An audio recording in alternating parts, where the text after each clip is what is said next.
Oh look, I'm too quick. I've turned it off. Press go. Yeah, we're on.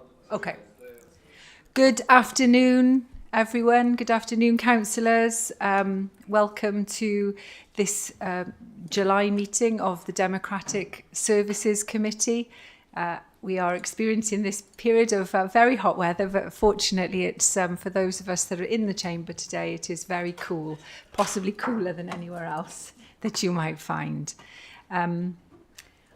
Okay, so you'll have to forgive me because this is my first time trying to use this new conferencing system to chair a meeting. Obviously, I've participated in a few, and I think I'm a bit quick at pressing the button. I don't allow the system time to function. So obviously on our agenda today, one of the issues is that. But in the first instance, then, please, can I receive any apologies for absence? No apologies, Chair. Okay, no apologies. Are there any declarations of interest on items on the agenda? No. Okay. Item 3, new meeting software assessment and feedback. So members, you'll be aware that following the first time we used this in council, we invited people to provide their feedback and any observations, any issues they'd experienced, both positive and perhaps which could be improved. And you've got a summary of it in front of you. I'm going to ask John if he would be so kind as to just talk us through the main things that members have picked up on. Thank you, John. Thank you, Chair. You've got the report in front of you. Really gives an overview of the feedback that we've received from members. There's been a need to change the software, partly because a lot of the functionality within Teams that we were using before was never designed for council meetings. It was just designed as a way of bringing people together remotely. In the past, this committee's considered items such as publishing votes on the website from members and things like that. But in order to do things like that, we needed a real clear and auditable way of making sure that the votes that have been cast are a true and accurate reflection of those members' votes. With that in mind, we've captured all that in this system. It gives us greater stability going forward in that we're using a system now that is designed for council meetings, not a system that is designed for general remote meetings that doesn't suit our needs. And the feedback is in the report. We had some of the positives there, easy to use, particularly by those who attended the training. We got clear audio and stable meeting management. The voting was positive and straightforward. The screen displays that have come up are good, and the meeting management is improved with fewer interruptions. Some of the negatives there almost contradict some of the positives, so we're getting a bit of a opposition in the feedback that we're getting in terms of people finding it distracting that the chair was on the screen. Some concern around the central control of microphones and participation, which contradicts again with the meeting management being improved. So how we go about that. The gallery view is one that come up quite a lot, where people preferred seeing a few members on the screen at once rather than just a single person as you're seeing now. Contradicting that is that the screen displays are a major improvement. So the more people you put on the screen, the more you're going to clog it up with graphics. So Nick, if you want to do it as an example now, we can show you a gallery view of the meeting. But obviously this is just for the committee as it is now. So you have to imagine that for full council, this will be multiplied by 40 little windows across there. You can see some of the graphics don't fit on the window. I'm even off the window now in terms of the camera position to the microphone. You get anything above 9 windows on there and everything starts to get really clogged up and messy. But it is an option that we can put in if you want to. It's just being clear that some of the things and the feedback that we've had that are positive are going to then become a negative if we move back to this view as well. For the people at home, this would be the same view that they would see on the live stream as well, rather than actually seeing the person who's speaking full screen. It would be a full gallery of trying to pick out who the actual speaker is and seeing them as well. Lack of chat function was a negative point that was made. You can pop it back now if you want, Nick. Thank you. We discussed the chat function quite a lot in the training and in the build up to it. Simply put, the chat function was being used for purposes that it didn't need to be used. If someone's making a comment in the meeting, then they should be making that comment in the meeting. It's not to be used as a back chat between members to have a separate conversation. Everything should be going through the chair. That's the way the Constitution is written, the way we hold our meetings. And it was being abused. We've got a mechanism for supporting members if they need technical assistance, and that would be all the purpose of the chat is for. So why are we going to clog up the meeting and make distractions unnecessarily when we've got a mechanism away from the meeting itself that actually only concerns perhaps that one member, and for 45 others is not particularly relevant. So what I've tried to do with the report is just put some questions really to the committee to see how they want us to continue implementing it going forward. As I say, the first one there is a gallery view. We could switch this to gallery view for the rest of this meeting if you wanted to. You can go and have a look at that on the live stream there, and we can bring it back to a future meeting to sort of decide, do we prefer a full screen? Do we want a gallery view, etc.? The chat function I've already been through. The meeting management, I mean, we can open up microphones so that anyone can turn their microphone on at any point, as you can with Teams. But I think we saw the example of that, of the roll call in the last full council meeting last week. It gets a bit chaotic. Cameras are coming on left, right and centre, microphones, background noise. It just gets disruptive. Visibility of orders of speakers within the room is something we've already picked up. We've already looked to procure something to go on the side screen over there, which mimics the screen that the chair's got in front of them here, which will just list everybody who's indicated to speak, who's speaking, and then anybody who wants the chair's attention as well.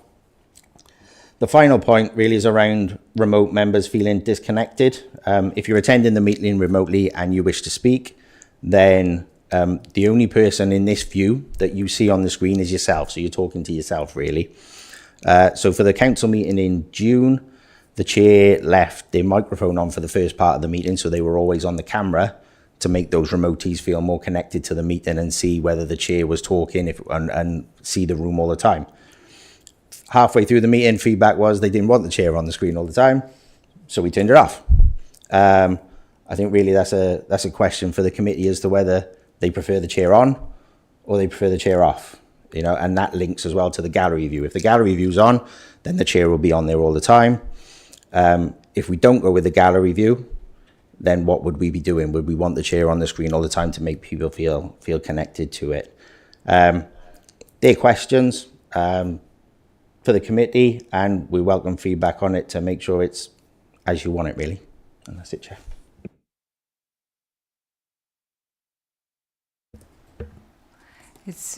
I think I'm just not pressing it hard enough, or I need to press it. I'm pressing it in the wrong place. Okay, thank you. So we've got people just about to speak. So now is the opportunity to discuss, you know, all of that feedback. So the first speaker I have is Councillor Tony Keir. Thank you, Chair. Thank you, John, for the work that's gone into this. I was very keen to see some changes to get us to this position. Can I just go back to the view that we had there? Not everybody, we had no apologies, but not everybody that, well, I assume that's not in this chamber was on that view. So was there a second page, therefore, that, so Councillor, who was not on there showing? Councillor Watts was not showing on there. Councillor Davis wasn't showing on there. and also Councillor Stevens had a blank screen. But on the view, it was just a black screen that didn't. Yeah, so if they haven't got their camera on, it's going to be just a black screen, which is what one of the members have got. So you've still got the option, like you have in Teams, to mute yourself and turn the camera off. That's not necessary with this system because all your microphones are muted until we trigger them to go live to save all the disruptions. But you will still only see someone, as it is with Teams, if they've turned their camera off at home or they haven't put that camera button on, then there'll be a black screen. So Nick, if you want to put the gallery back on, we can just make sure we're clear on it there. There you go. Ah, so Maria's back on now. There you go. We can see you now, Maria. Okay. So that's everybody. So we've got one view of the chamber, or two views of the chamber, because we can have multiple views in here, and then everyone attending remotely. Okay, so constitutionally then, in terms of if you haven't got the gallery, and the fact that Councillor Stevens' screen was black was therefore said she didn't have a camera on, under the rules you're supposed to have the camera on all the time. So who's monitoring that? We can monitor it, and we can get reports out of the system. That is who's logged into the system at all times, timestamped for when they join the meeting and timestamped for when they leave it. Right. Same as you are with your cards in here. We got the same technology then of when they sign into the meeting online. It's the same issue with Teams. If you have more than 9 people on Teams, you never saw more than 9 people remoting in at one particular point. With this, you will see everybody, but the more people that remote in, the smaller each window is going to get. So they would all appear on one screen. They should do, as opposed to Teams, which is the second or the third page, as the case may be. Yeah, and the reason for that is for the live stream. We're trying to capture everybody on the screen all at once for that live stream, so they can see everybody. So with Teams, if we had more than 9, you would have had the 9 on the side, and then a view of the chamber side by side. But if there was a 10th person, you still didn't see whether their camera was on or off, or whether they were to see them in the Teams meeting.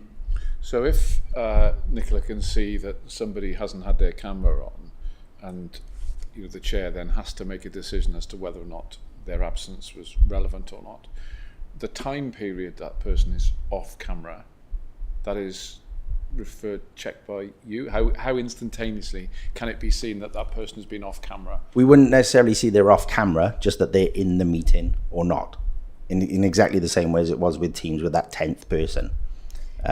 You wouldn't always need to see people on the screen, and the reason we've been a bit heavy-handed with when people are in a meeting or not.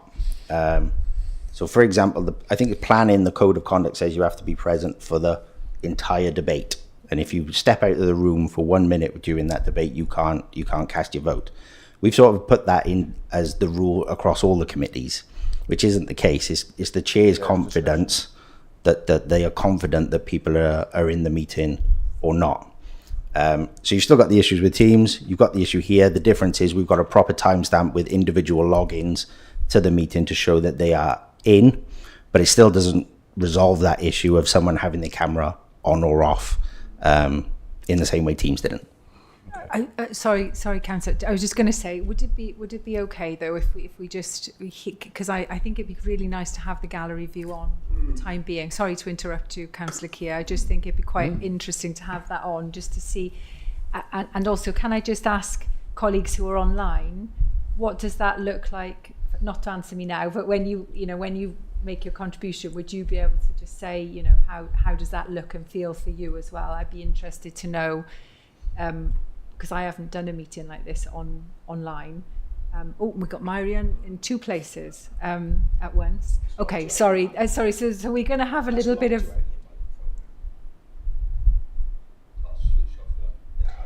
Okay. Sorry, Jay. Prime example there. Because it's a unique login for each user, it's automatically logged you out of your microphone because it thinks you've now joined online. So you can't. Essentially, you could vote on your microphone and on your computer if you had to. There you go. It's logged you out. It's logged you out of the meeting essentially, and we'd be recording that on the computer. That counts as dropped out and relogged back in. Okay. I do apologise. I just thought it would be helpful to have that gallery view on to see what we think of it while we're conducting our meeting. It also, from my perspective, makes it because I didn't know who was online. I'll come to that Right, later. yeah. Thank you, Councillor Okay. Keir. Go on, you Can I continue. just quickly go on? Visibility of speakers order was one point, but I think you said you have an extra screen, separate screen that will... Yeah, that's the plan. So in front of them, the chair's got a screen there that says current speakers, list of speakers, and anyone who wants the chair's attention. In the same way the remotees have got that down the right-hand side of their screen, they can see it. We'll be putting that display on the side screen so everyone can see the list of speakers at all times. On that screen or on a separate screen altogether? On that side screen. We don't really use that side screen for much. And we'll still have the displays on the other 4 screens in here. Okay. A request that's come forward, is it possible to have a countdown clock on the system when we've got 10 minutes? It can be, well, the feedback, it is disconcerting when you're in mid-flow, particularly when you're almost summing up and the chair, rightly, says you've got 30 seconds or whatever, and then you can get thrown. So having a countdown clock of your 10 minutes on the system, I think, is a request from our group, yeah. Yeah. Do you want to try one? And try it? It is built in. We haven't put it in. We haven't done it from the start yet, simply because we just want to transition into the new system as mirroring what it was as much as we can beforehand. But there is a timer built into the system that when we trigger it, it'll go on the bottom right hand side of my window there. So it will count down. The chair screen has also got a timer on it so they can see it. And if we mirror that display, then that can go on the side screen as well. So we've got different options that we can do with the timers there, whether it goes on the window or whether we put it as part of the screen of the list of speakers. That's fine, because one meeting I was cut off at 8.5 minutes, which completely threw me because I was nowhere near the end, obviously, on that one. I've got 2 other points, if I may. One of which,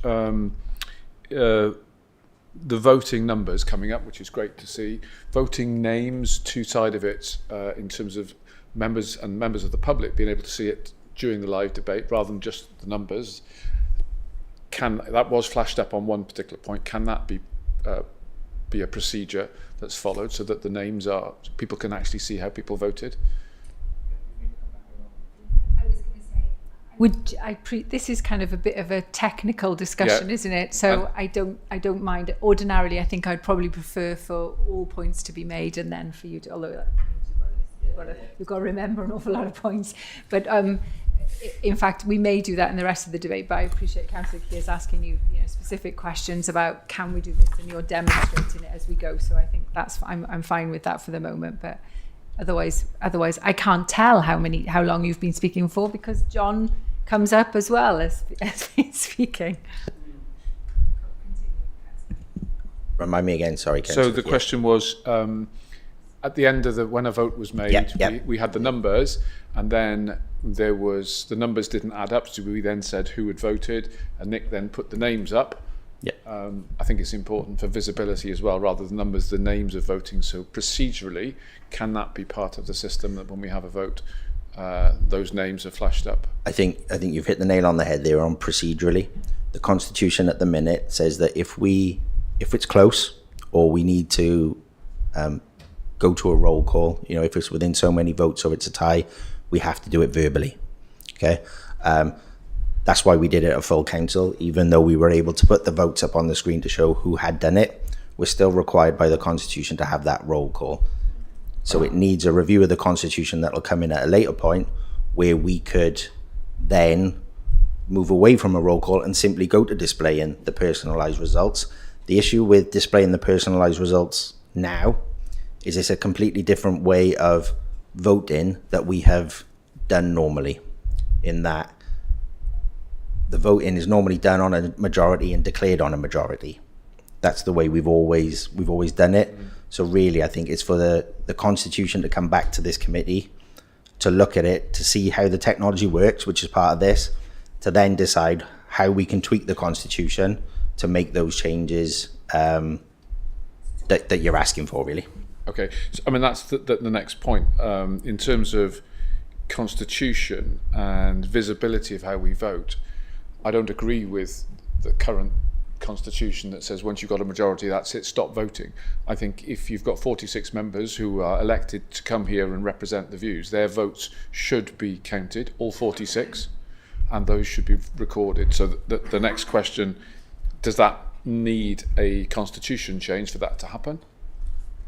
Yes. Okay. Because it'll have to be explicit in there. We have got a constitution review coming up off the back of the peer panel assessments. I'm just waiting for the monitoring officer to say, hopefully it might be in October. Okay, because I think it's absolutely vital that members of the public know how we vote, whether it's for the budget or against the budget, whether it's for RLDP or not, etc. And I think there's an opportunity for people not to vote and to hide their views when they should be representing the people that elected them. And I think that's democratically wrong, which then says to me, the 100% votes, it should be 100%. If you've got 46 in the meeting, I think 46 should vote. And the final point linked to that then is, does this system download into the members' personal profile on how they voted? So members of the public, rather than having to trawl through minutes of meetings where there are only recorded votes, will this new system enable people automatically to click on the person to say how they voted, how their voting record was? It doesn't do it automatically, but we can import it and do that manually ourselves, so we can turn that on. The one thing I'll caveat that with at the moment is, you'll have known over the last 2 months we've had really bad trouble with our web pages and our provider, so we're looking at what else is potentially out on the market as a different provider that may have different functionality within it, but I'm hoping it'll still be within it, because it's an important part of any system to have that choice to display that information if we want to. Again, I think members of the public, our residents, need, if they want to know how people voted, they should be able to have access to it by clicking on it. There's partial records. I think I've got 6 votes against my name when I looked this morning for the past 2 years. Well, obviously we've had more than 6 votes over the last 2 years. Those are probably the recorded ones. Thank you very much, Chair. Thank you, Councillor Keir. I've got Councillor Chris Edwards. I don't know, I think Councillor Marion Howard. Okay. Oh, Chris, can you press your button again, please? There we are. Yes, thank you, Chair. And thank you, John and team, for the work you've put into this, especially the support you've given. Obviously, I was part of the initial trial period, and there's certainly been a number of improvements made since then. Thanks, Councillor Keir, because you've asked a lot of points that I was going to made a lot of points that I was going to make, so I'm just busy crossing my things off here. Right, the report states that the overall user experience was positive. I'm just wondering how many councillors fed back into this. I know that behind the scenes there's been quite a few councillors grumbling from all groups, I imagine, about the change of the new system. So are we happy that enough councillors have fed back into it? In other words, was there enough feedback? And also, looking at what's been happening now with the gallery view and the chair's view and everything else, I was wondering whether there's any consideration being given to improving the chamber camera angles or additional cameras.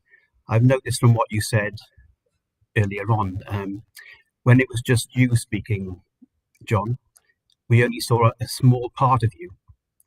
When we went to the gallery view, firstly, when it was only about, say, 4 of us on the gallery view, we saw you completely. And then just now, when I think 5 or 6 of us were in the gallery view, part of you disappeared again. So there's no sort of consistency, really.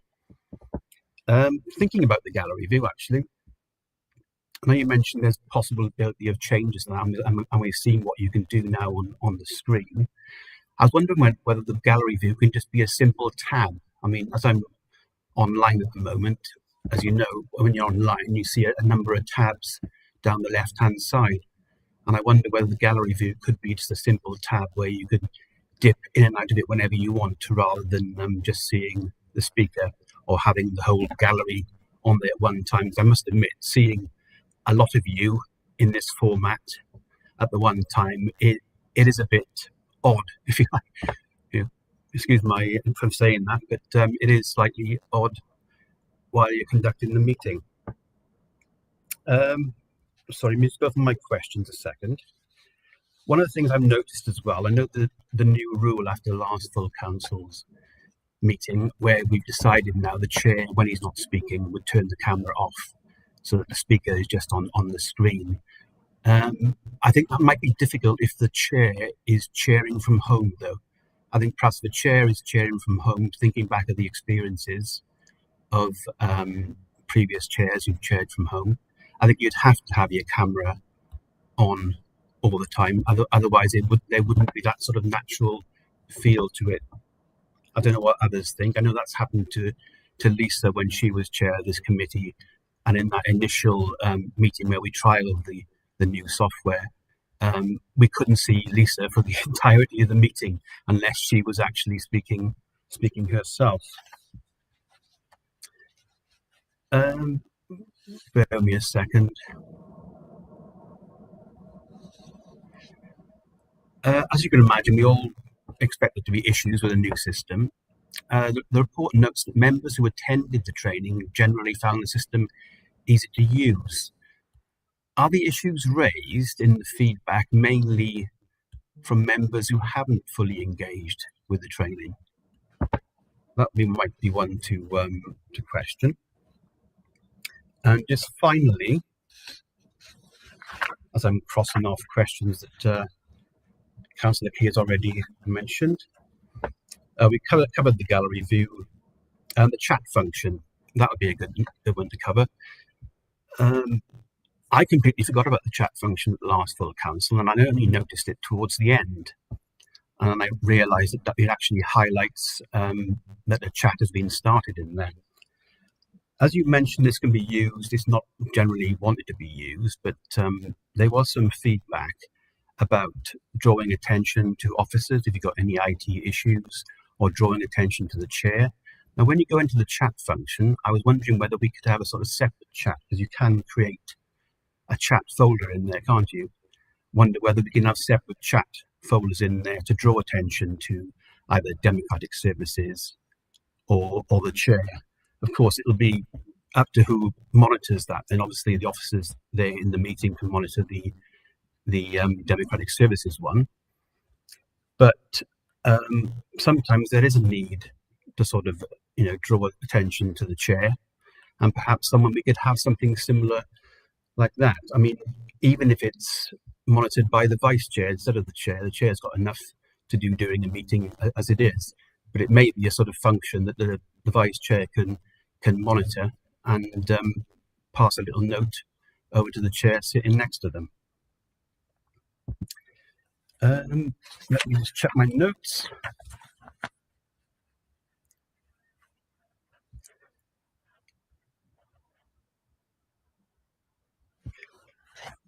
I think that's it, sorry. I thought I had more, but not. Thank you, Councillor Edwards. Okay, I've got Councillor Stevens next, and then I'll ask John to respond. So I'll take two speakers and then ask John to kind of respond to some of those technical issues. Thank you, Chair. Can you hear me okay? Can you hear me? Yeah, we can hear you, Yes, we Maria. can hear you in the chamber. Yeah, okay. Thank you. Yes, Councillor Edwards have covered about the chat function, but a typical example, it was last week at full council when the voting option came up. It just flashed on my screen and then disappeared. So I was not able to tell anybody that I hadn't been able to vote. So yes, so I'm just thinking, John said earlier about a support mechanism for exactly that happened last week. And also, when the chat function comes up online, the little orange character, it also comes up on the other side of the screen as a mirror, and I'm just wondering what that means. Thank you. Thank you, Councillor Stevens. John, would you like to, because we've got lots of separate issues, so it makes sense to allow John the opportunity to respond, otherwise it might be easy to forget. Yeah, thank you, Chair. I'll pick the easy one up first. The mirror is simply a way of flipping your image to how everybody sees it. So if you click that, everything just turns it around, basically. That's a nice, easy one. Camera angles and new cameras. Yes, when we considered the new system coming in, we did replace the cameras and we did think about new camera positions. It's kind of difficult to describe whilst you're not in the room, but if we put more cameras along the front that face the front of the council chamber, they then get in the way of camera angles that are from the front pointing to the back. So we did quite a detailed thing of, can we get more cameras in here? Can we get better angles, particularly on the surfboard along the front where it's a very top down view and things like that. But when we looked at the options, there wasn't a lot of options that we could do with the room that we've got. So that was being an issue that we had. And for example, if we one of the drawbacks of just having one camera at the front, you'll have noticed in the system now that if two people have their microphone on, then they both come on the screen at the same time. So if I ask the chair to turn her microphone on now, press the left-hand side of it. That's it. Then the chair's mic is actually on, but she hasn't appeared on the camera because we haven't got a second camera to pick up the second seat. Whereas at all the other seats out the back, we've got more than one camera on it, which can then pick up different seats so we can display multiple people on the screen at the same time. So the answer is yes, we did an assessment to try and improve it, but there was always going to be a position where the camera angles were then going to appear on the screen and disturb the view, unfortunately. On the gallery view on the tab, it's a good comment. You have it in Teams, don't we? So I don't see why we couldn't look at seeing if our provider can include that option. So I'll take that away and see if we can. It would just be for you on your laptop, obviously, to see your gallery and change your view. And we would then have a fixed output to the live stream so that members clicking things don't obviously interfere with the live stream that's going out. But definitely an option we can ask them to do. Chair from home, yeah, it's a difficult one. We had, as you say, when Councillor Dimmock was chairing remotely, when a microphone is off, it just pans to the front of the chamber. Now, if there's no chair sat at the front of the room, it almost looks like the system's froze. It hasn't.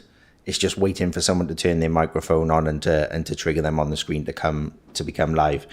With chairs, a chair in the meeting remotely, I'd suggest that they leave their camera and microphone on at all times. But as you do in Teams, you've got the little button on the right-hand side to mute your microphone yourself, and you would manage that yourself then, so that you would be on the screen at all times so everyone can see you. But if you didn't want any sound escaping while someone else is talking, you just use that mute button next to the long bar. Feedback, we had feedback from 11 or 12 members, not a massive amount, but fairly standard when we go and ask members questions and we try and gather their feedback on it. Most from people who had attended the training, to be fair. And in terms of the chat support, the issue with the chat as well is that the people in the room don't have access to a chat facility. So you've got it on your screens, but in here they're just going through the microphones. So there's no way of them having access to a chat. So the best way for having a chat would be a separate Teams channel just for support with all councillors and officers. I think, Councillor Edwards, you almost hit the nail on the head there, though, that we had a 5.5 hour, 6 hour meeting, and it was only towards the end that you didn't realise that we had the chat, or that the chat was there, which again begs the question of, is the chat needed? and in what way is there a better way that we can support members? Because having a chat with 46 members in for one person who perhaps has a technical problem, 45 of them don't need it. So if you only want the chat to get the chair's attention, then you have the yellow wavy hand on the bottom of the toolbar, which you can click. The chair sees it and they prioritize you to come into the meeting then at that point. So we've already got that mechanism there to be able to do it just online that is. So in here, if you wanted the chair's attention, you could just easily chair. If you're at home, you obviously can't do that because you can't turn your microphone on. So the members online have got an icon, they click. The chair's got a separate bit on the screen there that says they want your attention to make a point of order or something like that. And the chair knows to bring you in at that point. You just do this, yeah, because you can. In terms of your vote disappearing, Maria, yeah, we need to have a look at that and explore that one a little bit further. I don't know why. Just remember, online you've got the 3 tabs. You've got the chat, the list, and the vote. You could have clicked the vote again and maybe it would have come back, but without seeing it, it's going to be difficult for me to second guess what happened there.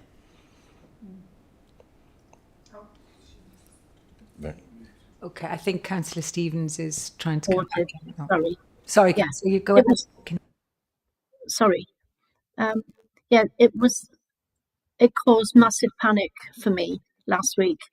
It was only when another councillor requested an on-screen shot of who hadn't voted that I could see on there. Oh my God, I thought that was it. So that's very good advice. Thank you, John. Okay, next I've got Councillor Dimmock, please.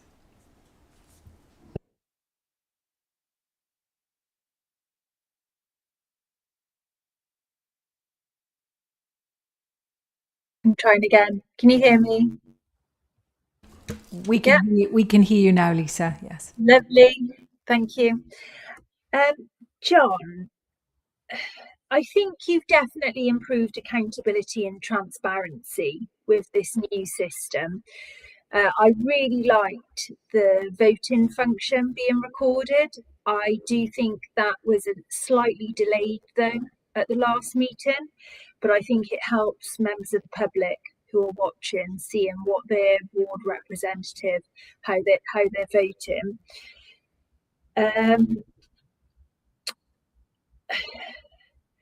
I was interrupted quite a lot by the chair at the last meeting, and my microphone was turned off. I was moved off screen, and that was rather frustrating when I was trying to talk, when I was actually in mid-flow as well.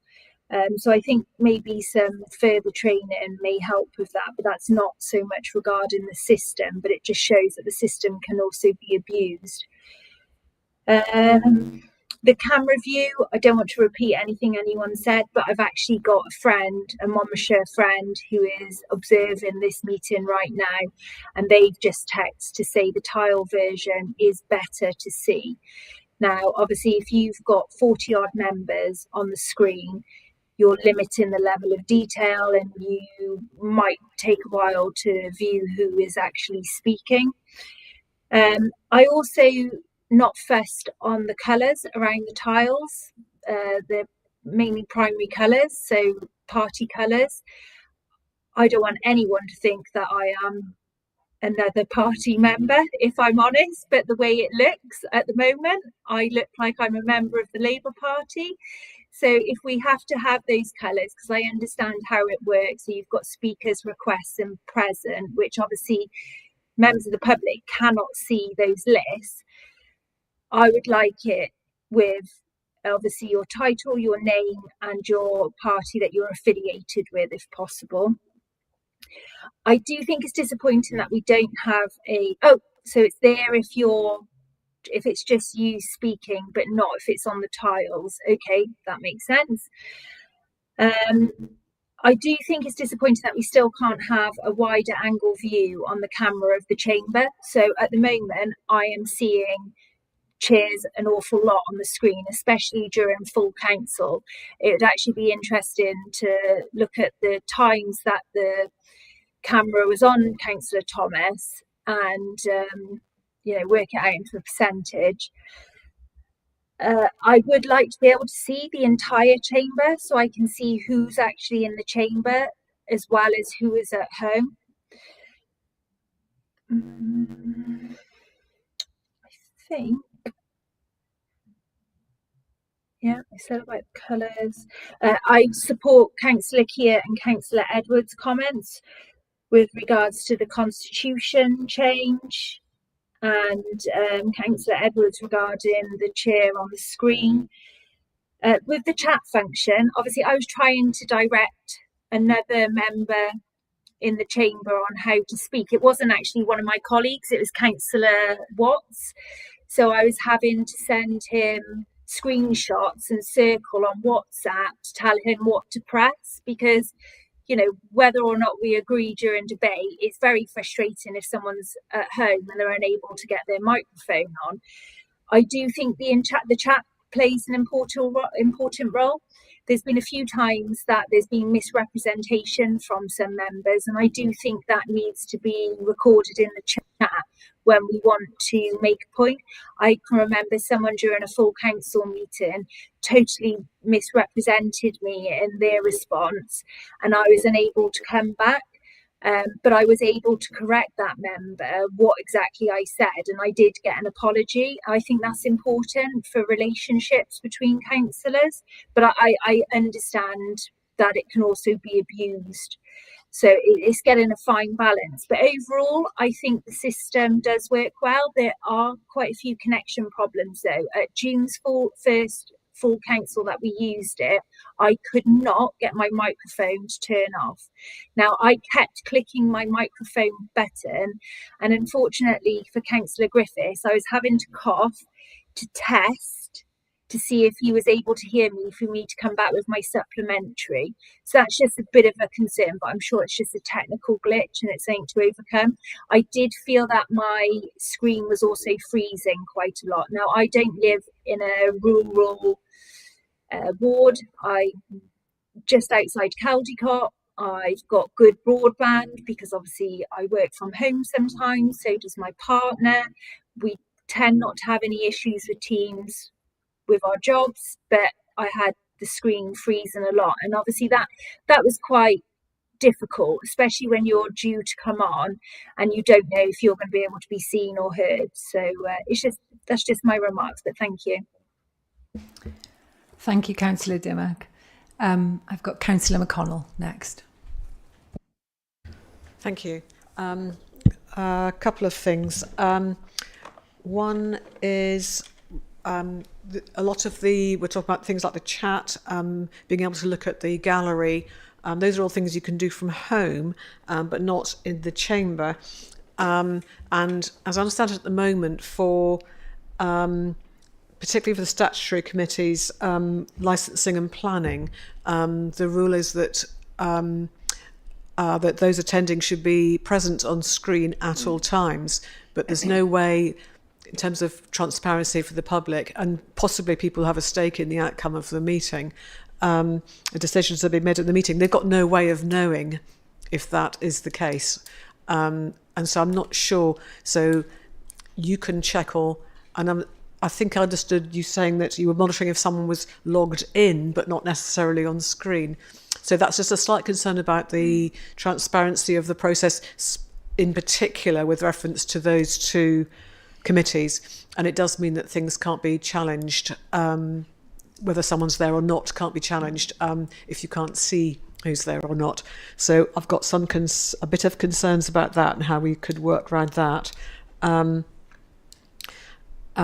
It may be that we should, in particular with reference to those two committees, I'm a member of the planning committee, it might be worth, just as a point of procedure, that is monitored if we can't monitor it in the room, and it's made explicit at the beginning and the end of the meeting that it is being monitored and that all members are present at all times and could be seen to be present, or that they weren't and they hadn't voted, so that becomes much more explicit. I'm just thinking of, if it's not a technical workaround, it could be a procedural one. The only other thing I had was on Thursday, a fellow councillor who shall remain nameless voted the way he didn't intend to in one of the votes. Now, it didn't make any difference to the outcome, so that was let go. But he was trying to re-vote, as it were, and that wasn't working. So that we might want to check that out or test the system to make sure that was that isn't a possibility. So I think that's it. Thank you. Thank you, Councillor. John, can I ask you to respond to those, and then we'll take the next couple of members? Yeah. We'll pick up the cameras are on or being present at all times in the committees. We could make it explicit at the start of the meeting, getting the chair to say something along those lines. Really, it's part of members' responsibility for themselves, though, to know what the rules are from the Constitution, what they need to be doing, that they are present at all times within the meeting, rather than us policing that too much. And again, it comes down to the chair's discretion. If someone pops to open the door, is that too much? Yeah, go on to, yeah. In terms of licensing and planning, if someone comes to the door and they leave the meeting, that decision becomes null, or their vote becomes null and void. So Yeah. that's why I kept mentioning licensing and planning, Yeah. because there is no discretion. Yeah, So you're right, and I think I referenced that earlier on. Sorry, but members have the training on the code of conduct. They know what the expectations are for them on it. We can monitor, as I say, when they're logged in and logged out of a meeting. So if you take your card out now, as Myrian did, we've got a log that Myrian's logged out of that microphone and he's logged back in online, and vice versa. So we know whether they are logged into the meeting or not. But it's been the same issue with Teams. If you had more than so many remotees on it and they weren't on the screen, then you wouldn't be able to monitor it as chair, because you wouldn't be clicking on multiple screens to say all those members are present, they sat there with their cameras on, etc. So it's always an issue for every council, that one, to make sure that that's the case, if that's their rules. You know, these are our rules for planning and licensing, but for other committees, they're slightly different because it comes down to the chair's discretion. So you've got to have a flexible system to allow you to do all that. So it's just finding a balance somewhere between what is available for us to practically be able to do and what can we monitor against what can we deliver on that point. On the re-voting, I haven't had that at all. Every single time we put a vote in, you've been able to adjust it until we close the vote. So once you see the result come up on the screen, we've closed the vote and you can't change your result of your vote then at that point. But until we do so, you're able to do it. We could do a test now if you want to just trigger a vote, Nick.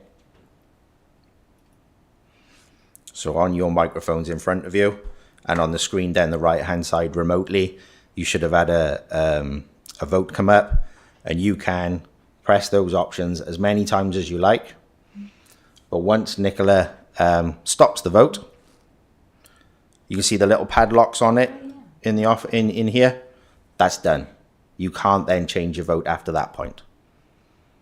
And that's been consistent through all the tests we've done, because it is important. We could do that in Teams before. It is easy to press the wrong button. But again, if someone's done that, or as with Councillor Stevens earlier, if they've missed the vote for some reason, they have the wavy hand. They can get the chair's attention to say, I've had a technical issue, but my vote is for whatever.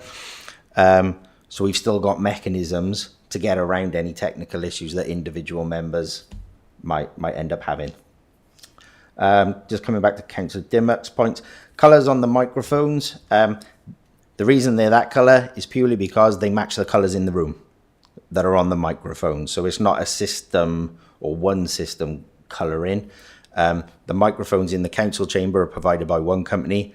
They are red when someone is speaking, as mine is now, or they're green when someone has requested to speak. It's the same for you on your screen there. The banner around my screen is red because I got a live microphone, and it's green for Councillor Edwards, who's got his hand raised. So it's again to just tie everything in together. The nameplates you can see there, where we can put a single speaker on the screen, then the nameplate comes up with everything that you need. And like I say in the report, people liked the graphics that come up. But if we switch back to that gallery view, again, the real estate on the screen just isn't big enough to put all that information on there. And the more remotees we have coming in, the less space again there is for all that. So we're restricted as to what we can actually do with the gallery view, which was why we implemented it on the single screen basis. But we can do whatever works for members to make members comfortable with the meeting. Again, in terms of seeing the entire chamber, it's taking up more space on the screen. If we went through a gallery view of looking, perhaps for today, there's not that many people in the room, and is it necessary? And it would just always be a permanent window on that screen. And if we were using that single view, then we didn't need that view of the room on the side either. Coming back to the chat function on the Constitution says you can make a point of personal explanation or raise a point of order. Coming back in the chat to make a point of clarity isn't right, because it doesn't go through the chair and it isn't made public in the meeting for everybody to hear that point of personal explanation, which is why, again, I come back to the yellow wavy hand is what gets the chair's attention for you remotely. You would discuss that point of personal explanation with the chair, and you would make that point in the meeting.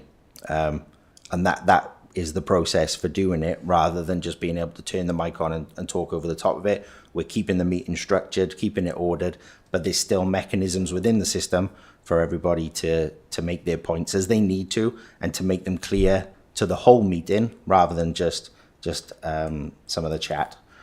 And just on the June meeting, yes, we'd picked up some freezing as well. I was sat in the office, partly down to heat, I think, was a lot of that issue for the June meeting. A lot of the my laptop in the office was so hot, and some of your computers are smaller than a laptop. The fans in them don't cool them down quick enough. So for June, there was definitely an issue, I think, with the heat. But we've also got the supplier monitoring it. And the July meeting, there was a lot less issues with freezing and glitching. And we're just going to keep monitoring that as we go through with the supplier to make sure that any issues of any small glitches are ironed out. The difficulty with glitching is it's hard to pinpoint what is causing the glitch. Because as we move away from the chamber, as I say, I've just made a point there that it's your computer. Councillor Dimmock, you referenced your internet at home. Whatever's on that route getting to that point could cause issues. But we're certainly ironing out our end to make sure that there's no freezing glitches at all. And it's why we've delayed implementation, because we were finding these glitches and we weren't prepared to roll it out until we were comfortable with it. Councillor Dimmock, I can see you've put your hand up again. Did you want to come in again on some of the points you've made, or can you press your button again, please, Councillor Dimmock? We can't hear you. Go ahead.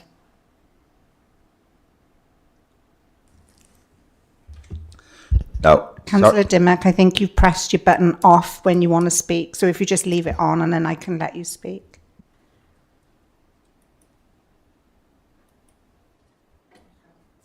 Is that now working? Yep, that's working. Yep.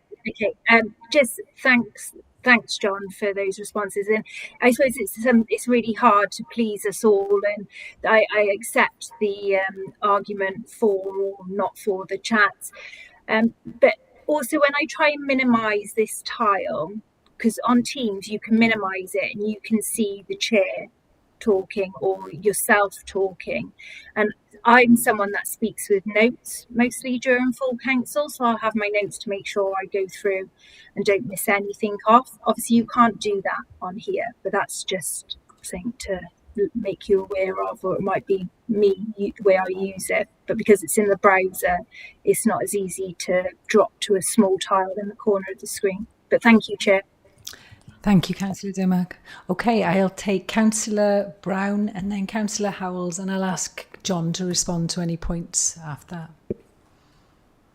Yes, thank you, Chair. I've actually forgot to press the enter the meeting, so I've actually been in this meeting all the time.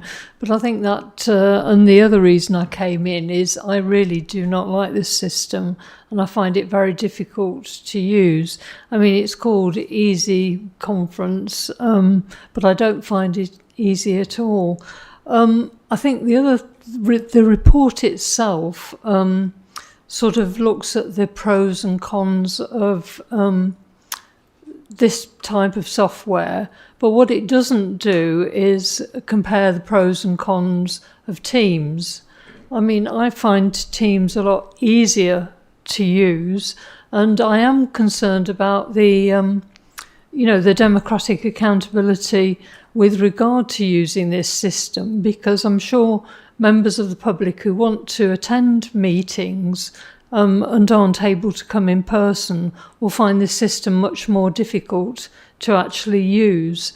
I think it's particularly relevant in relation to scrutiny, which is currently still using Teams, because obviously members of the public would find it easier to use. And mention has been made of planning and licensing, but on one planning committee, one of the councillors wasn't able to speak about her particular application in her ward because of the difficulties of connecting. Now, that's a quasi-legal type of thing, and I just think if it's going to deter members of the public joining in on meetings like planning and so forth, I think we've got to take a large account of that. I mean, one of the advantages of this system seems to be the voting side, but I have been told by those who are sort of better at the technical side than me that Teams can use Microsoft Forms for that, just as easily, and it can identify who the people who are voting. And I would like to know whether or not all councillors have been asked the question, do you want to continue with Teams for all council meetings, or do you want to continue with the current system? Because obviously this report states that we can have extra functionality, but obviously at a cost. And obviously I don't know the comparisons with the costs for Teams. The other thing about Teams that I prefer is I feel as a member participating, I have much more control over the meeting because I can basically have my mic on and off, and I've got my own control over that. And also in the chat function, I can easily see who the speakers are and who the main speakers are. I mean, for example, on one council meeting, I wanted to make some additional points, and I wanted to make them after the main speakers, but I didn't know in what order they were speaking. I think also the other issue is that you don't, whether you're at home or whether you're in the chamber, you don't get a clear view of who actually is participating in the meeting, either at home or in the gallery, whereas on Teams you do get that thing. And obviously it has been mentioned about the pros of having a chat function, but the cons of having a chat function, but I don't think we've actually discussed the pros of having a chat function, because one of the issues is that in the chat you can easily see the order of the speakers. And also having a chat function might mean something like, for example, at the last council meeting, one of the councillors had to leave because of a medical reason for a member of the family. Now, if you're at home and you have to do that, then it's very difficult. You wouldn't necessarily want to be waving the chair to say that particular issue. The other thing that came up as well in terms of the chat function was that I came into the chamber for the county council meeting, which I normally do, but some people at home, because this chamber is nicely air conditioned, were suffering quite a lot with the heat. and wanted breaks earlier than they could notify the chair because of the lack of a chat function. So I do think the chat function is very important. And with regard to a gallery view on Teams, I've got more control over the meeting because I can easily see who's in the meeting, because although I might have to actually press a button to see if there's page 1 and page 2, I can keep an eye on who's there as well. And I've also, if I'm in the chamber, I've got a clearer view of who's actually in the chamber. And because I forgot to press my enter the meeting, I've no idea whether the people at home actually knew I was in this meeting. The other issue is that if you're not clear on who's in the meeting, on a vital vote, you may be working out the likelihood of a vote passing or not passing. And these political subtleties are being missed by this type of system, because the chair is in control, and the person who's monitoring the system and putting the cameras on is in control, but we have no control at all over the meeting. And even in the chat function on voting, you could see how the voting was going, as well as it was progressing in terms of yes or no or abstain. Now, we're totally blind on that particular issue as well. The other issue I'd like to bring up is the fact of what the rules are with regard to if you put in a vote by mistake, because that wasn't at all clear. And I did point out that at a scrutiny meeting, somebody made a vote by mistake and asked to change it, and they weren't allowed to do so. So I don't think it's actually as clear-cut as we think. And I can see a lot of the advantages of continuing with Teams. With regard to the comments that were made about planning, one of the other issues about planning and having your camera on all the time is that that's fair enough if you are a member of the planning committee, and you're at home as opposed to in the chamber.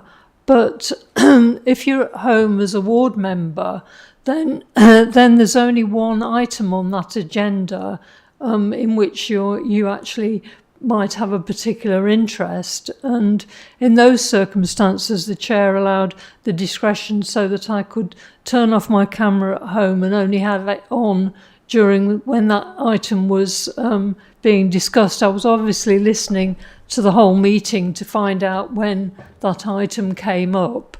But I mean, it's the same with people who want to speak, who are members of the public. So I think the system is undemocratic in terms of public participation. And I don't think people at home would find it easy to use. I mean, for example, in my community council, some of the members of the community council on occasion join in on the delegated planning meeting. And I think if they were told that they had to use an easy conference thing to join in on a delegated panel meeting, I don't think they would do so. So I think there's a lot of democratic concerns about this new system, and I would certainly like to see people have the opportunity, councillors have the opportunity to vote on whether they want to keep Teams with perhaps Microsoft Forms for voting looked at, as opposed to this system, which I don't think works very well. And I don't like it, and I'm coming in for meetings simply because I don't feel confident in using it. Thank you. Thank you, Councillor Brown. A number of points there. If we take Councillor Howells first and then ask John to address your points, including your point about, what the scope is for members to discuss both systems. Thank you. Thank you, Chair. Thank you, John, for the report. There was one thing I'm not sure the report did pick up was the calendar aspect of it. I think we mentioned it previously with the invitations going automatically in the calendar, which was beneficial to most of us, really. We could access it quite easily especially in the Teams calendar, but also in the Microsoft calendar as well. I don't know if there's any progress being made to make that link. And I appreciate it's sent out the day or the day before, but whether that could automatically be put into our Microsoft calendars as well. I was going to ask about the responses, but that's already been taken up, and I see there's 12 responses were made. Can we see how many were positive and how many were negative, so that we can draw our own conclusions on different aspects? And I was also going to bring up the gallery view, whether that could be toggled, but that's already been covered as well. Is there any supporting data for the performance measures? I know there's quite a lot of anecdotal sort of things in there, but can we transfer that to sort of hard data to give us figures that this is performing well against the teams as well? And that's it. That's all I've got. 4 points there. 2 points. 3 points. Thank you, Councillor. There were a lot more. It's just I was going to say, covered. Yeah. Yes. Well, that's good. I'll ask John to come back in, because I can also see that Councillor Edwards has got his hand metaphorically raised again. I presume he's got an additional point he wants to make. So, John. Thank you, Chair. Calendar functionality. You'll have noticed in your calendars that we've started to send out an Outlook invitation that says EasyConf. So if you look at your Outlook calendar today, it says EasyConf Democratic Services. So we're getting the routine of putting it in your Outlook calendars, telling you it's an EasyConf so that you know it's a differentiation between teams, but we're still only getting in the habit of sending out the invite to the actual meeting to your emails one day before the meeting, so it's near the top of your inbox. So we're starting to line it all up so that it is going into your Outlook calendar. We did explore syncing things with modern.gov and Outlook. That's got tied up into the issues of, are we staying with modern.gov? Are we looking at alternatives for complicated reasons, essentially? Ideally, the point we want to be at is the calendar that is on the public website is automatically synced with your Outlook calendars for 12 months in advance. So when we agree that council diary is in there, and that's where we want to be. That's where we're trying to be, but we're a little way off getting there. So for the time being, we'll continue to send out those Outlook invites that say EasyConf, so you know it's not a link for that meeting, and then that email will still come out 1 working day before the actual meeting, so it's at the top of the inbox. Hopefully that's a middle ground that's okay and still getting where you need it to be. Can you see the responses? Yeah, I'll collate them and I'll send them around to everybody, so you can see them. Most of them were just by email, so I'll tidy them all up and you can see them in there. In terms of data, there's not a lot of data that we could really use. Members are present. Members are using the system. We're not missing votes, so it's those sorts of things we'd be looking at. That would be ad hoc issues on a user by user basis, rather than any major data. You'd like to think perhaps that the full council meeting would have been a lot shorter if we're controlling it so heavily that we'd have been out a year after a bit shorter time, but not the case. So again, data is really difficult to pull out as an example. Come back to some of Councillor Brown's points on public being able to use it. We've had external users use the system in audit. Audit Wales have joined. They're able to use the system as well. So, and we work with them in advance of that meeting to make sure they know what they're doing. When we talk about a member not being able to speak on their ward, the only issue I'm aware of with planning was one member wanted to come in to speak again, but the chair had made their mind up to move to the vote. That's the only issue I'm aware of with a planning one. And the chair has that discretion. So whether a member likes it or not, if the chair has made that decision that they want to move to the vote, then that's the chair's decision, and the system allows that to happen without interruption if that's the chair's choice. Again, you've got the wavy hand if you want to come back in with a point of clarification, etc. But the system's all there to allow it and to allow the chair to move the meeting on as much as they want to.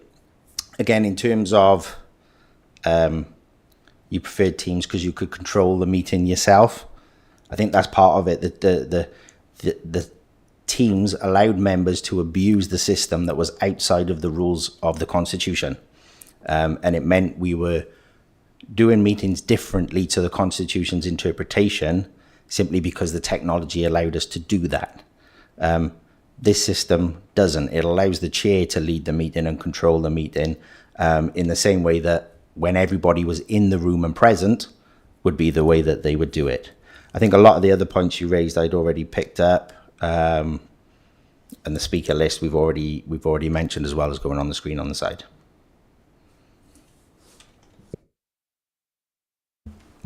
Thank you, John. Can I just ask, and I take it the answer is no, but one of the questions Councillor Brown put was, is there any scope essentially to kind of consider which one of these systems is preferred? Or is it that, are we in a position where an investment has been made into this new system and it's really a question of, you're asking us to consider improvement rather than return? So if you could just confirm that, and I can see that Councillor Brown does want to come back in. I suspect she's asking, I don't know, it could be wrong, so I'll allow it in a minute, but the question about, you talked about other people coming, so Audit Wales, but I got the sense that Councillor Brown was talking about members of the public who perhaps aren't used to using any kind of online system. Yeah. And it would be helpful if you could speak to that. Please. Yeah. Thank you, John. Yeah. I think if we pick up the members of the public who aren't used to any online system, they might struggle with Teams as much as they might struggle with this system. So it's about us working with them ahead of the meeting, like we do if they come in person, they don't know how to use the microphones. So we take them over to the lectern, we show them what to do. We do exactly the same with people online. So, we don't have enough familiarity with people coming into the council chamber to understand our processes. So we just need to make sure that they've got the knowledge before they do come in. In terms of the first point around, does council have a decision? I think, yeah, absolutely we do. And it'd be something we could always bring back to the committee at a future meeting. What I wouldn't want to see is us make a decision on this too soon, because what would happen is if we switch back to Teams is we would lose some of the functionality that as a committee we've been asking for, particularly around the voting, the accountability, publishing the information. I mean, some of the feedback we've had about the votes coming up on the screen so the public can see it on the live stream, that's a positive. You want to talk about accountability, that is us making a vote and that result going out to everybody who wants to see it live. You go back to Teams, that functionality is gone. So there's pros and cons of every system. What I want to see is us maximize what we can do with this system, because there's a lot more flexibility within it for us compared to Teams before we had that debate. So we're making a fully informed decision on it.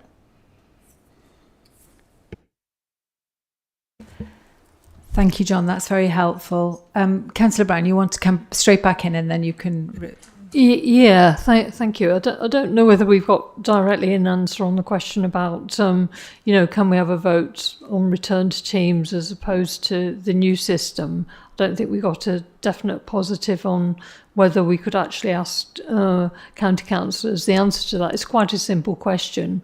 Do you want to revert to Teams or do you want to continue with this new system? I think that is a yes, no, abstain type of question, which is quite easy.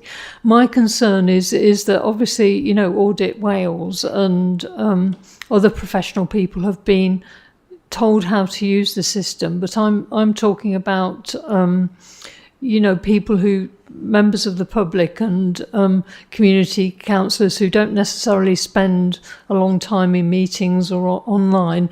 Teams or Zoom is a very well-known system. And obviously a lot of people do use it and know how to use it. And I just think that if we add an extra barrier to them participating in a meeting.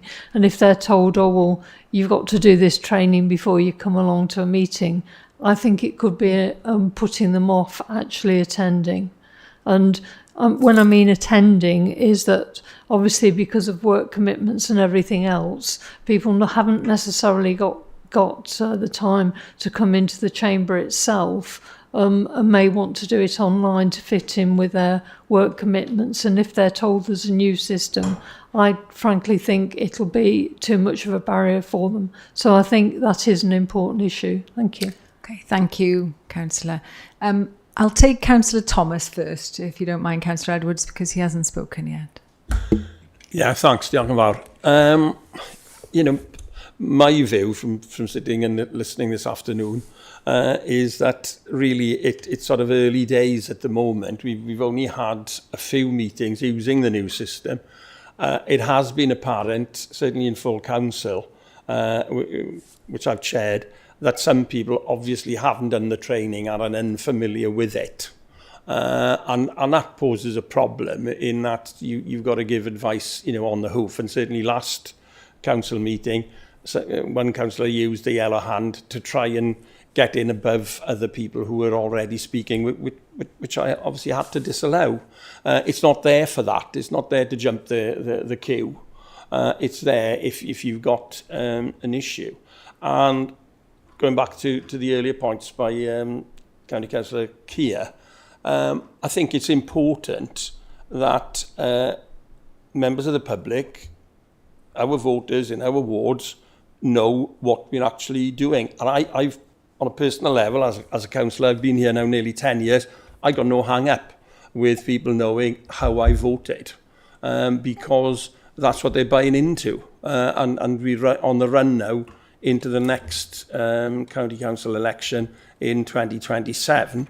And whether we do that by on an electronic basis, or then there's a follow-up when it's very close, as it tends to be at the moment, and it is done actually manually. But I checked with the monitoring officer, and according to the Constitution, if it's within 1 or 2 votes, then we do have to go to a physical manual roll call. So my own view is, I think, yes, there are bound to be minor issues with any system. But do we always think, well, no, we're not going to put up with those, we'll go back to the old? In my mind, it's pretty Luddite. Probably people, when they brought in Teams, etc., lots of people said, well, I'm not very familiar with this. I don't know how to use it. But obviously, we've all learnt, myself included. And in answer to, the sort of points that Councillor Brown has brought up, in reality, lots of people in my ward haven't got access to the internet. They couldn't get in on Teams. They couldn't get in on anything other than coming into the chamber. And that is an issue. But I don't think we can just sort of stop everything on the basis of saying, well, people might not be able to get access. And if people want to come in on the Easy Conference, they're finding it difficult, then obviously it's up to us to have Democratic Services officers on hand to actually give them support. And in reality, they need support, no disrespect. I mean, if you're not familiar with the system, coming into the chamber is quite an ordeal for an ordinary member of the public, and say, oh, press that button, and the camera will come on, etc. So at the end of the day, I think we've got to give it some more time to actually bed in and to see what are the pluses and minuses. And if there's if there's a huge revolt saying, well, it's just not working, then I think we've got to do something about it. A final point is, as long as I'm chairing any meeting on this council, I will be in the chamber, because I think it's almost nigh on impossible to chair, particularly a county council, when you've got 45 members that you are, in a sense, looking after, etc., and trying to guide on the procedures. It's nigh on impossible to do it from home. And I think for other committees, I've been on licensing, etc. I think I chaired one because of illness of my wife, etc. But other than that, I always came in, because really that is the most effective way. And members of the public expect to see a chair in the chair. They don't expect to see the invisible man or woman. Okay, thanks. Okay, thank you, Councillor Thomas. I've got Councillor Edwards and Councillor Dimmock indicating. Can I ask you both to kind of, so I'll take Councillor Edwards. I would be grateful if you could make your point fairly succinct, if that's okay. Thank you, Councillor. Thank you, Chair. As you know, I'm always brief. Looking at what we already said about the remote attendance and the speaker view and the gallery view at home, and what you said about the possibility of there being a tab, absolutely fantastic. But thinking about the screens in the chamber, if memory serves me correctly, there are 5 screens in the chamber, 1 either side of you, 2 further up in the chamber, halfway through the chamber, and 1 on the side. Obviously, you've mentioned that the one on the side, which will be used for displaying how people voted and the list of speakers and everything else. I was just wondering whether the other 4, one of them could show the speaker view and one of them could show the gallery view constantly throughout the actual meeting, whether that's a possibility. And thinking about what Councillor Keir quite rightly said earlier on about the voting function and displaying how members voted and everything else, I noticed during the full council meeting that was only displayed on our screens, whether you're at home or not, or in the chamber, when there was a recorded vote.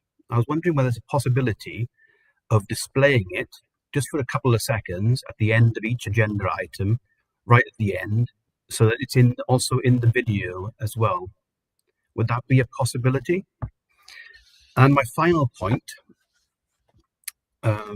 thinking about what Councillor Brown has just said now, obviously if we are going ahead with this and this new system, there are some committees at the moment who are not using the system. So when will we all be using it?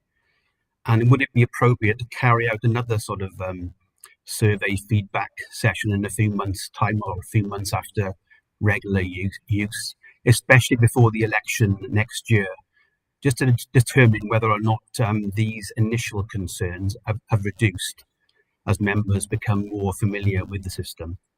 Thank you, Chair. Thank you, Councillor Edwards. Some helpful points there. Thank you. Councillor Dimmock, did you want to come in as a final speaker? Oh, you've turned yourself off, I'm told. There we are. Sorry. There we go. Yeah, just quickly, it's just that I appreciate what Councillor Thomas said about a chair being present in the chamber, but as someone who works full time, and I expect we'll see a lot more members come May 2027, gosh, years are flying by. We're going to probably see a turnover in councillors, I believe. And, you know, if you want a wide demographic of people, you need to be able to accommodate people that need to be at home. So whether that's young mums or young fathers or people that work full time, you know, I have to start work at 7 o'clock some mornings in order to make meetings like today at 2 o'clock. So I just don't want that to be the final thought, that all chairs need to be in the chamber. Some of us have the ability to do it remotely as well. So I just wanted to push that point. Okay, thank you, Chair. Thank you, Councillor Dimmock. Well, councillors, I think we've had quite a good airing of points. Would you like to come back in, John, on some of those final points? So those questions from Councillor Edwards about functionality and, you know, what can we do? And then I'll kind of sum up and I'll come to Councillor Brown's point. Yeah, thank you, Chair.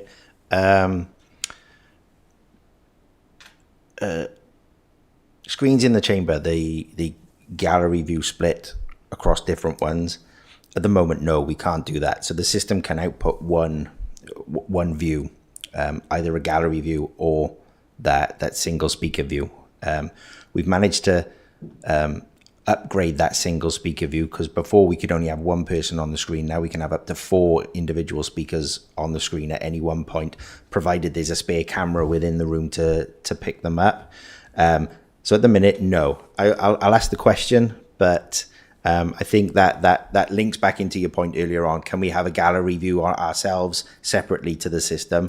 And if we can, perhaps there's a way of us being able to link those two, so we've got a control in the room. But it's more of, I think, coming back to your first point of, can a remotee have a gallery view themselves, and that's the priority first. Because if we can do that, then we can probably look at it at the second question there around splitting a view out.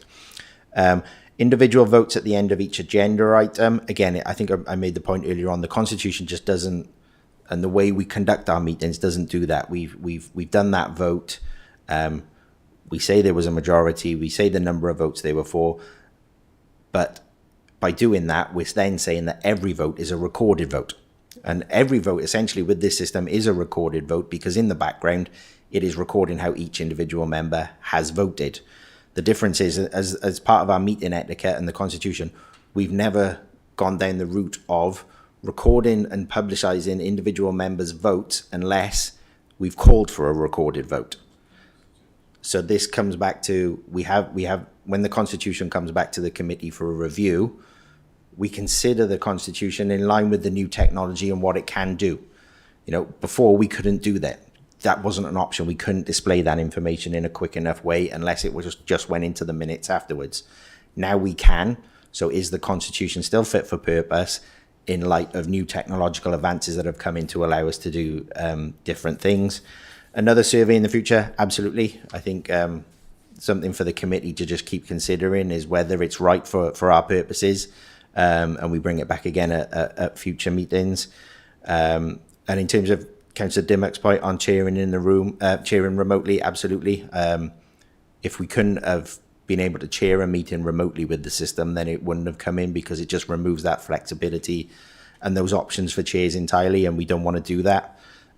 So you can chair the meetings remotely. I gave the advice earlier on of how we can do that now with leaving the camera on your screen and muting your microphone.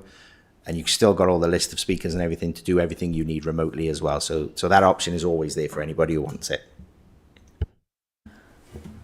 Okay, thank you, John. That's really helpful. Just a question from me, and I hadn't fully appreciated this, but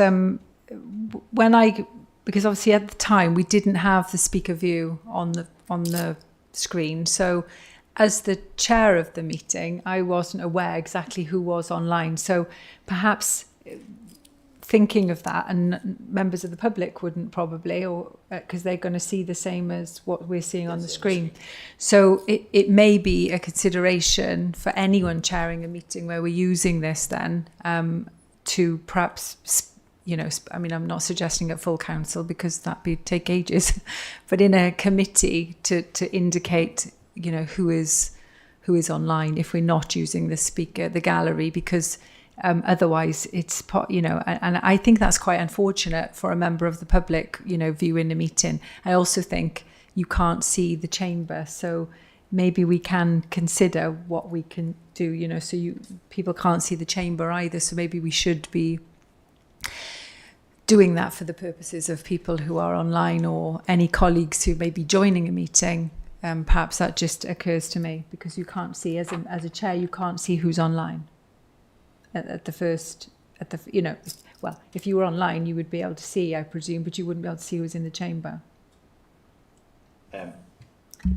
Yeah, I think that's something we're looking to add into that screen over there. If when you're remoting in now, down the right-hand side of the screen, you've got a list of everybody who's invited into the meeting. You haven't got it in here, but the remotees do. Yes. Then that's broken up into present, and if they're remotely, they've got a headset next to them. If they haven't got a headset, they're logged in the chamber. Okay. Then it breaks down in the same way of green speakers, yellow attention, red is a live speaker.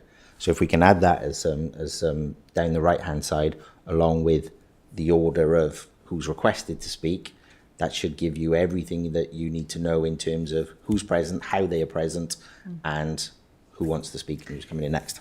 It just occurs to me, so my apologies to those online, but I couldn't actually see who was there in the first instance. But it just occurs to me that a member of the public viewing a meeting, or, you know, viewing it on YouTube, also wouldn't know unless we had some mechanism for doing that. So perhaps that's something that we just need to be mindful of and see if there are any options or possibilities. Potentially, but again, That's exactly the same with Teams. Yeah. You still wouldn't know, as a member of the public, which members are attending in the room or online. That's no different to how it was before to how it is with this system. Although, and I don't watch it a lot, but you can sort of see as it moves between people on Teams, I think, what more of, who's in there. But you can't with this because it doesn't change. So I just wonder whether that, there's something about having a greater sense. Okay, so there's been a number of questions this afternoon. I think John's done very well to respond to what are a myriad of questions. But I think the crux of the matter is, so we've talked about wanting a great sort of greater functionality to enable us as members, whether we're in the chamber or online, to be able to maximise our ability to use the system effectively, seeing who else is online, seeing the order in which we speak. I note, obviously, the discussion about greater transparency potentially with this system. But as we've spoken about a couple of times, the Constitution currently doesn't allow, we don't publish that. That's not, current details of me unless it's part of a recorded vote. But of course, any member, provided they've got the requisite number of other members, can call for a recorded vote at any point, if that's something they feel strongly about, of course, even under the current system. So then, therefore, those votes would be displayed. I do note that essentially, if I've understood correctly, and John can confirm, so we are trying to use this system because of the greater functionality it offers us. There are a number of things still to do to make it better, to improve it.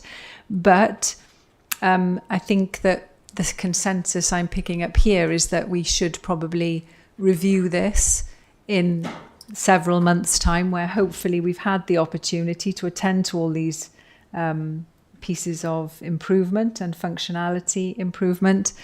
But there still exists the option for members, if they felt so, to perhaps, take this to full council if they didn't feel that this was working. But our hope is that this is going to improve, and we're going to see the merits, the further merits of using this system. But that doesn't mean that we couldn't revert if it was the will of the council. And I guess that really would need to be the will of the council with a recommendation from Democratic Service Committee. Is that am I reading that correctly, members? Yes, are we all in agreement? And of course, as we've spoken about, we've got the rules of debate in the Constitution, but it is, in the gift of every chair of every committee and of full council to, for example, allow, as I've just done, members to come back in to make further points or ask further questions.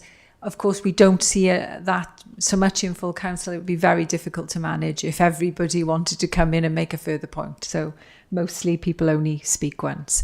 But in committees, we tend to be more informal, and people may want to come back in.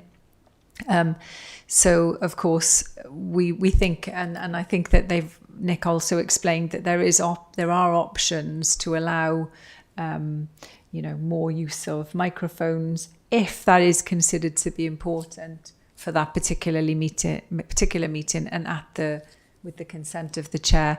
But we wouldn't really be looking at that for full council.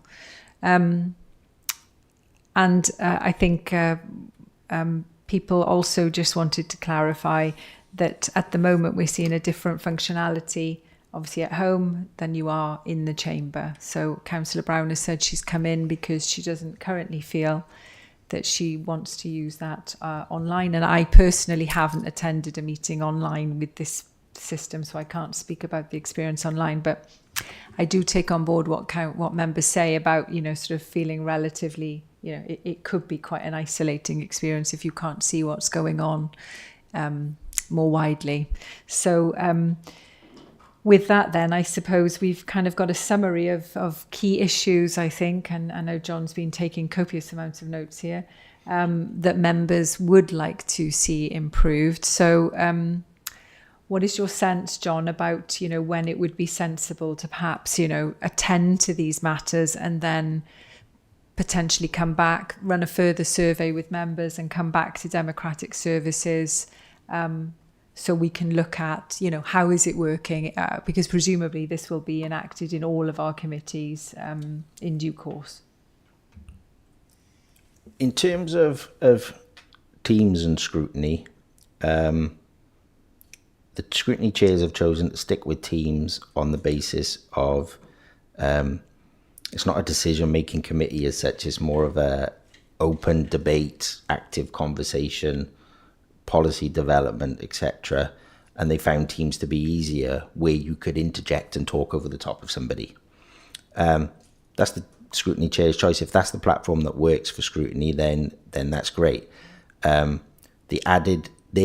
Scrutiny isn't using either the additional functionality that we're getting through the system, particularly in terms of voting, the structure of the debate through the chair, etc.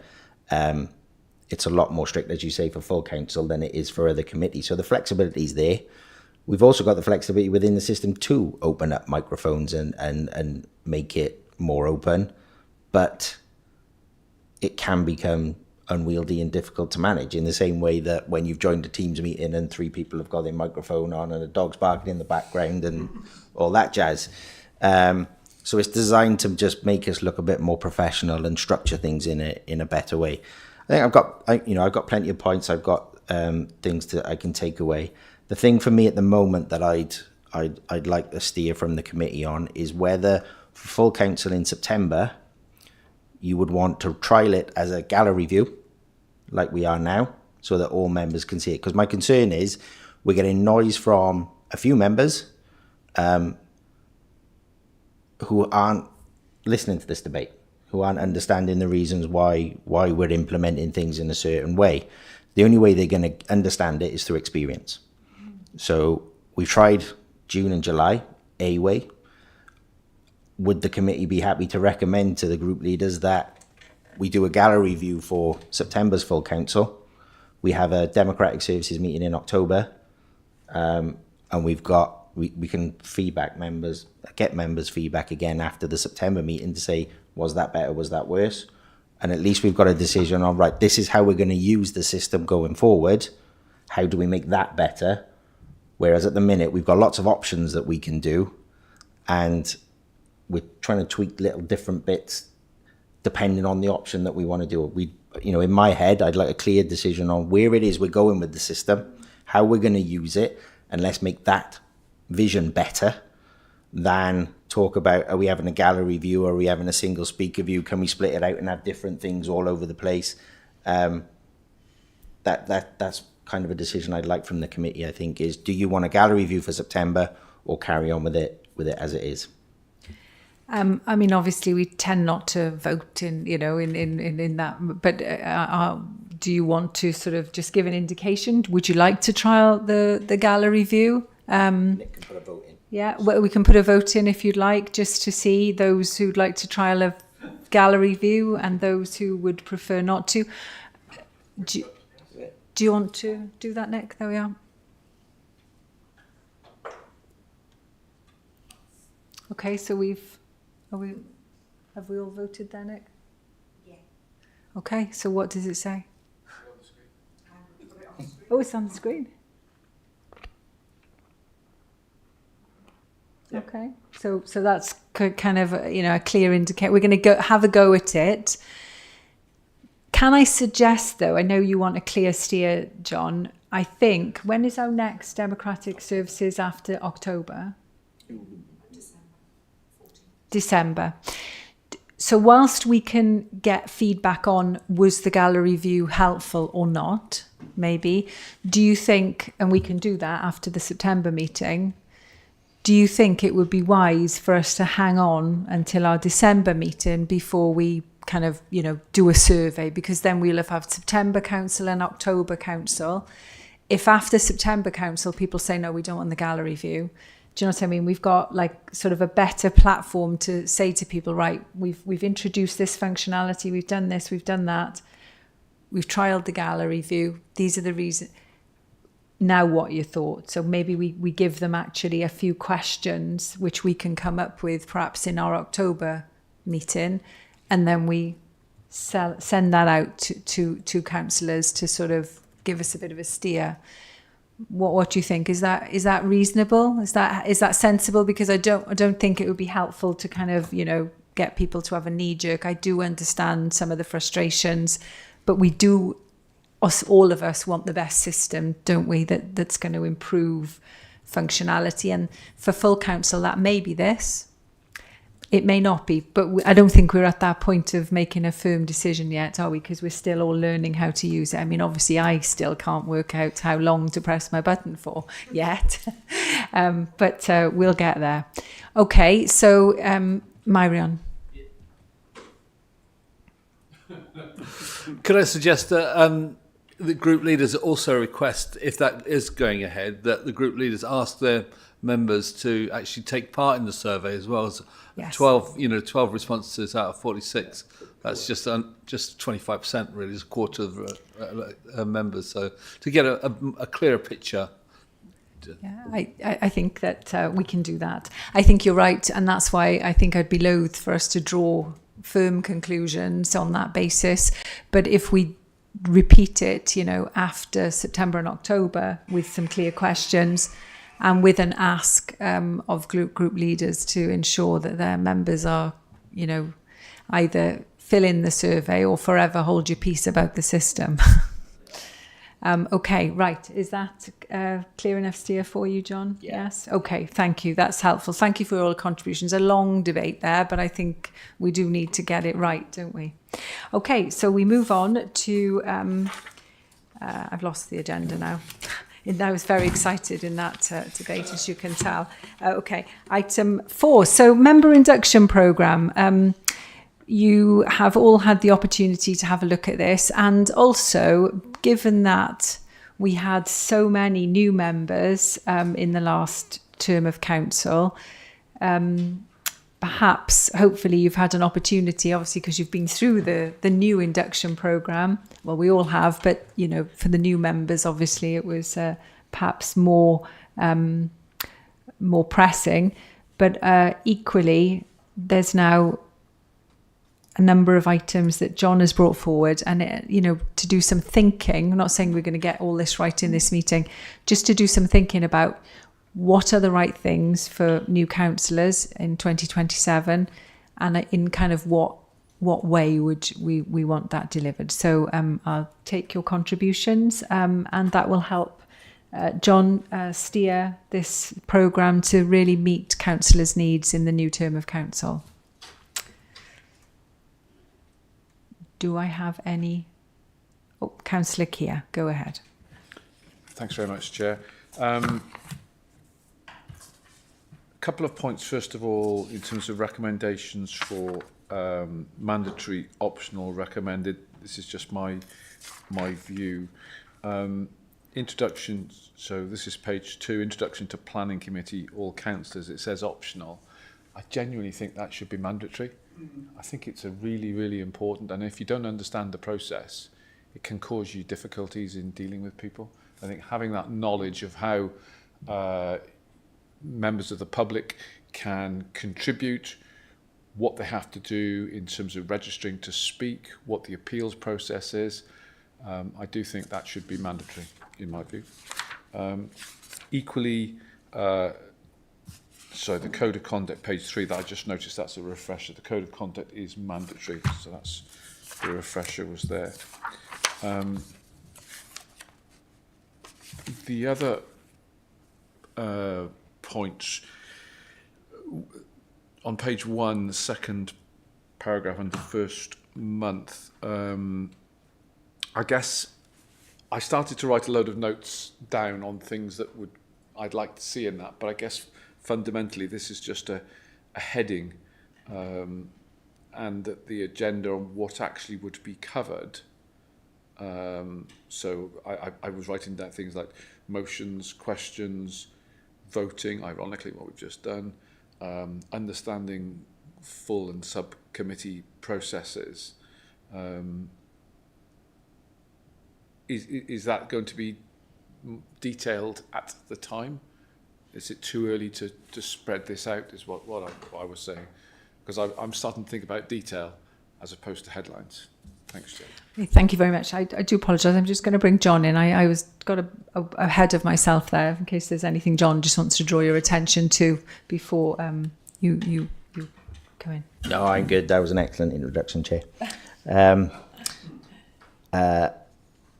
there's not much from me that I really need to say on it. I think next May will be here before we know it, and having a plan in place for the new councillors coming in is really important. Having member feedback on it is really important as well from your experiences from last time. I think in 2022's induction, we perhaps didn't get it right in terms of the number of new members that joined the council and where we levelled the induction from the start. I think from conversations with SLT, we need to strip it back another level given the turnover that we're going to likely have at the election, which focuses more on the role of the councillor. What are your duties? What are the expectations of your role? What is the council? How does the council work? How do you interact with the council? And then after that, we start to get onto how you interact with meetings, motions, questions. And I think we missed those first two stages probably in the last one. We sort of gave a policy context of where Monmouthshire was as a council within Wales. We did the code of conduct training, but what is your role now you're elected? I think that's probably fair to say we missed that, and I think we need to add that in. The issue we always have is, and it's always fed back, is it's too much too soon in the induction program. We load it on too heavy. We've got a balancing act in that we need to have members with enough knowledge and skills to start our committees up as soon as possible. So we've got to have a full council meeting to appoint a committees, to appoint a cabinet, to appoint a leader. Straight after that, we've got to get our members skilled up on planning committee and licensing, because we've got members of the public waiting on those services to get them up and running. And it's how we fit in everything else around it to make sure that the induction is as relevant as possible for the councillors. So we've tried stripping it back over the years, but there is an element of we have to get this done in a short time frame, unfortunately. A big thing we're trying to add on this year is e-learning. I think the way members have interacted with democratic services and with council meetings is very different this term to how it was 2017 to 22. Much more attending remotely, much less of a physical presence in County Hall. So we've got to support that in terms of e-learning and making sure they're able to do it. But we need to make sure that whatever we're delivering in person, we're delivering online and having that same message as well. So we're trying to tie those two together and have a full training audit then of who has done what, when they've done it, and how they've completed that training, with the messages in the in-person training being the same as those online. And the last one, we were just recording it and making it available to members, which for flexibility is great, but in terms of our audit of what have members actually completed and what have they done, we didn't have it. They're just watching a YouTube recording of a meeting, and we need to just instill ourselves with a bit more confidence that members have completed that training fully. I think the last point we've done, and I put the link in the report, we're just starting to build a dedicated new members page on the councillors' pages on the intranet. Not overload it with stuff, but there's a structure. This is your resources directorate. Who's in charge of it? Who are the officers of the key leads under there? There's your pictures. Go and speak to them if you need to. More on the role of your councillor, links to the guidance, links to the induction programme, because for a lot of councillors, we don't, as much as we put it in the nomination packs, as much as we give it to the political parties, until they've won an election, they don't realise what the induction is and how intense it is for that short period of time, and that you find out you've won on the Friday, but you've got to be in County Hall all day on the Tuesday. Again, any ideas on how we can get to candidates to make them aware of it is great. But I think that's the big thing which shocks people is I've got a big induction program that I didn't know anything about until 2 days before it was going to begin. And we've tried to find ways to get it in there, but we've struggled. Other things there, like I said, we got the mentoring program as a potential option. Difficult when you've got a big turnover of councillors to buddy up councillors who've got enough experience with those new ones. And the personal development plans for training and development of members was included in the peer panel. Assessment is something we could do. The reason why we didn't do it again really this term is because 26 members, new members, if one member needed training, it's likely 25 others needed it as well. So rather than tailor it for one person, it was probably more beneficial to be generic and make it open to everybody. We're still going to have that issue potentially next term if we have a big turnover of councillors. So perhaps again there's something for this committee to think about how we develop that across the term of the council for personal development plans for councillors from the outset, depending on what the council looks like after the election. Thank you very much, John. So I'll continue taking your contributions, but any recommendations you have or suggestions to support the programme, please do make those points, please. So Councillor McConnell. Thank you. Yes, it's still, I just about got over the trauma of rocking up here all that time ago. And it was completely overwhelming. And there was a lot of us. So I'm sort of reflecting on that. I think the new members page is a fantastic idea, somewhere to go and to ask the question and so forth. Just going back in my mind, it felt very heavy in terms of being told a lot about constitution and process and things like that, and I appreciate the need for it. I still have trouble squaring off my diary, but just knowing where to be and when was a thing.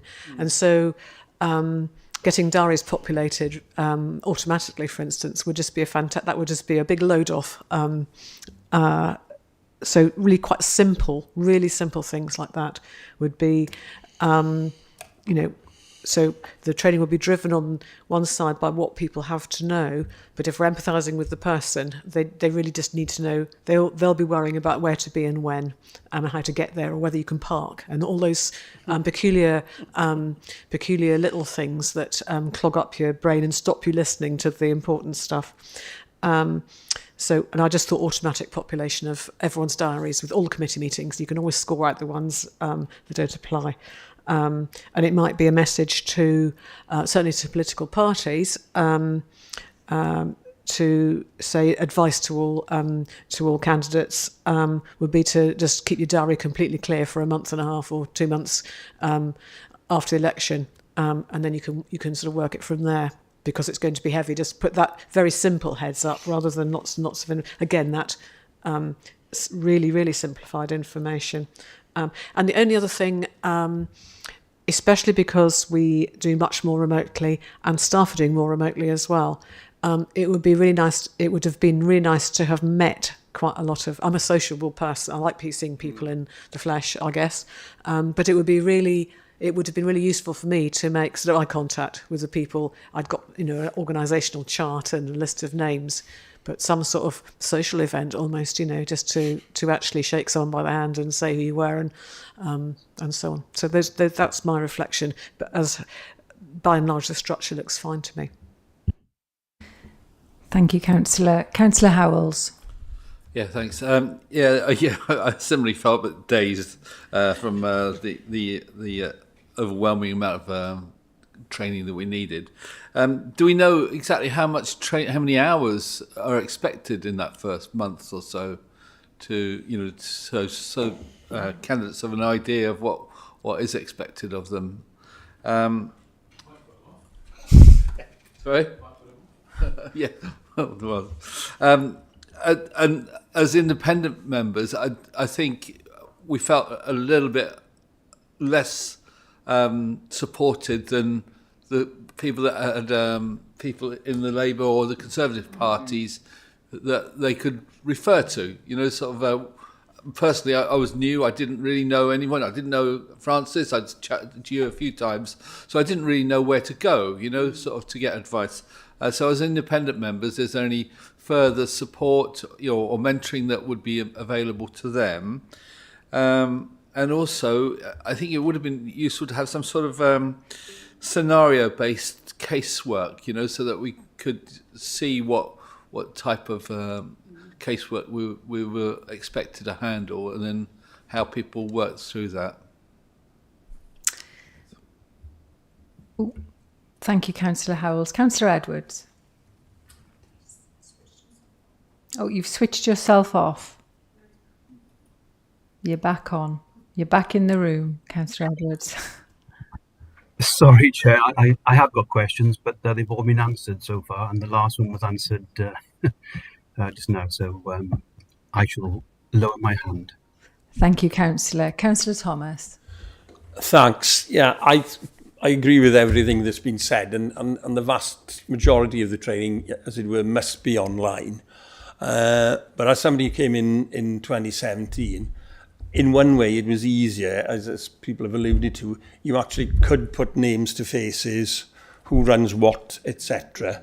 And I the point that I would make is that in 2022 there were so many people who, in a sense, unexpectedly won. They weren't really psychologically prepared for it. But you do need to be, and I think this is a huge difficulty with being an elected member. You don't put in unless you want to win, but obviously you don't know whether you're going to win or not.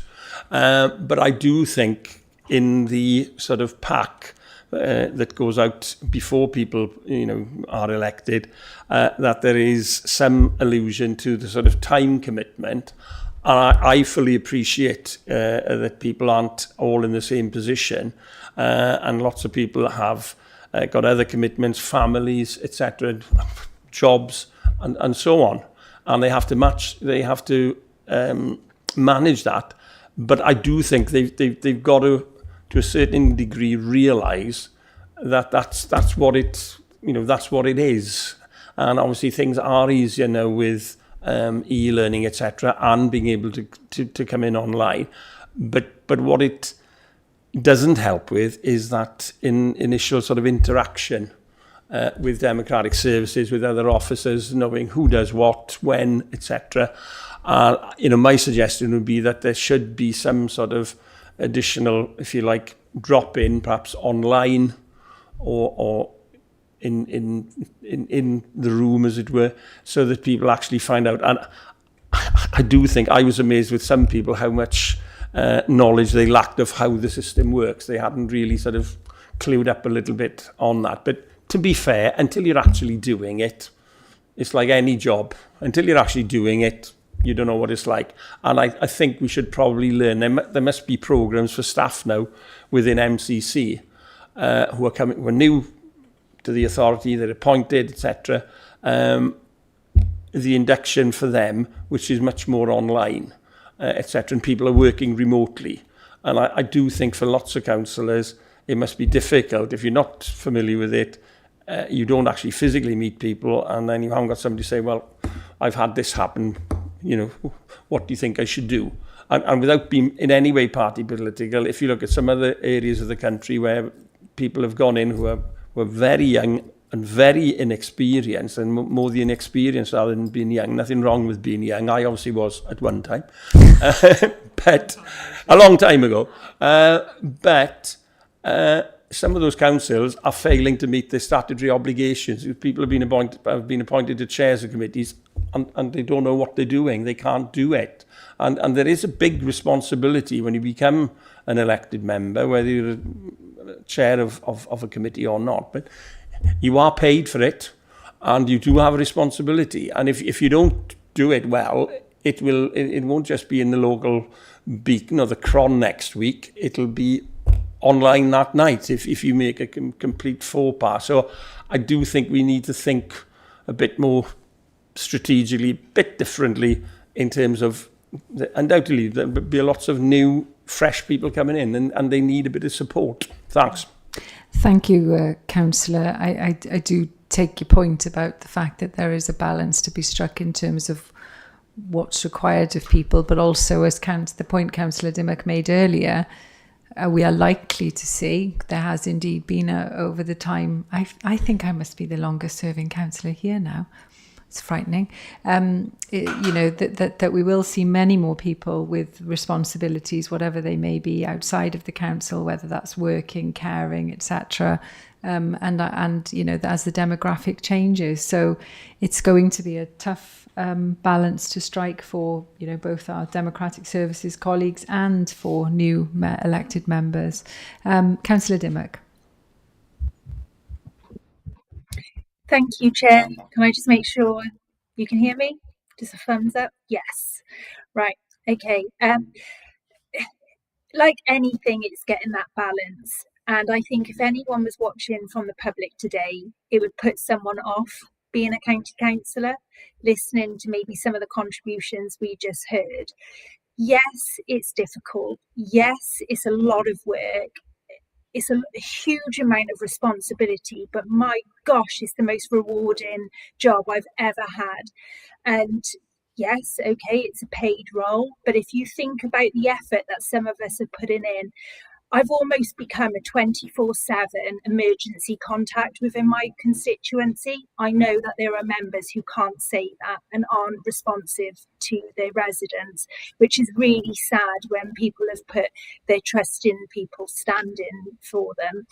But I think it's, we've got to think about officer resource when we're talking about inductions. A lot of the induction is during the day.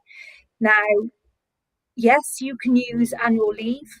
For a number of years, I have used all my annual leave to attend meetings and inductions. I am exhausted. After nearly 9 years, I am really tired.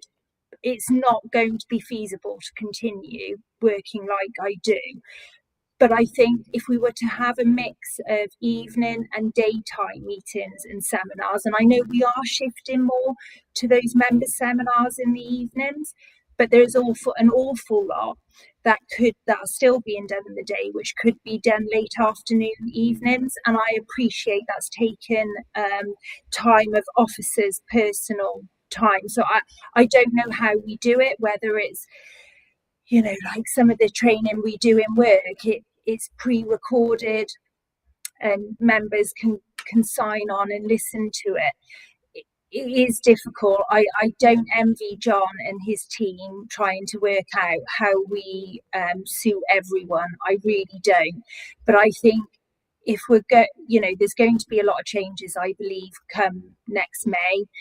And if people are working, caring, or for whatever reason, certain disabilities affects people at certain times of the day, it's how do you accommodate and allow a flexibility of people being able to do training when convenient. I don't have the answer, but maybe something like a training portal so people can refresh. There are things that I have forgotten. We all know I can be quite forgetful and fatigue can take over, and it'd be really helpful to be able to go onto a portal and just refresh on certain items rather than attending a meeting with everyone, because some of us digest things differently. I'm a note taker. I love to take notes and that I can refer back to. During a meeting, when an officer is talking really fast and going on, that doesn't really help someone like me. So I think there are several options we can look at. But again, it's officer resource. So if we could take away the onus from officers having to sit on evening meetings, then we should try and do that, because we know our officers work incredibly hard. And I'm, for one, always chasing responses to emails and chasing up officers. They can't do everything. We're very demanding individuals. I'll put my hand up, But we also need to think of the other side with officers, as well as how we accommodate those new members, I suppose, to sum up. Thank you, Chair. Thank you, Councillor Dimmock, and I concur with you on many of your points. I think when you it is a very difficult thing to fit in for people with lots of other things going on, but it is, as you say, very rewarding. Although when one becomes a 24/7 contact, it's there's definitely no annual leave from that. Okay, thank you, Councillor. I have Councillor Brown next. Yes, thank you, Chair.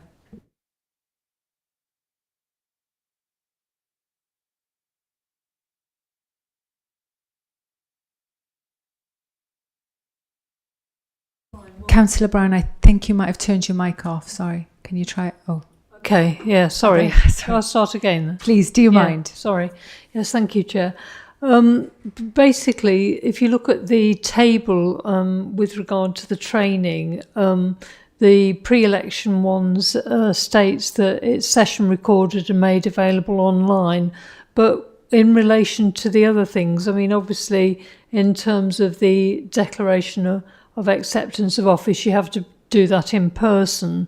But the majority are hybrid.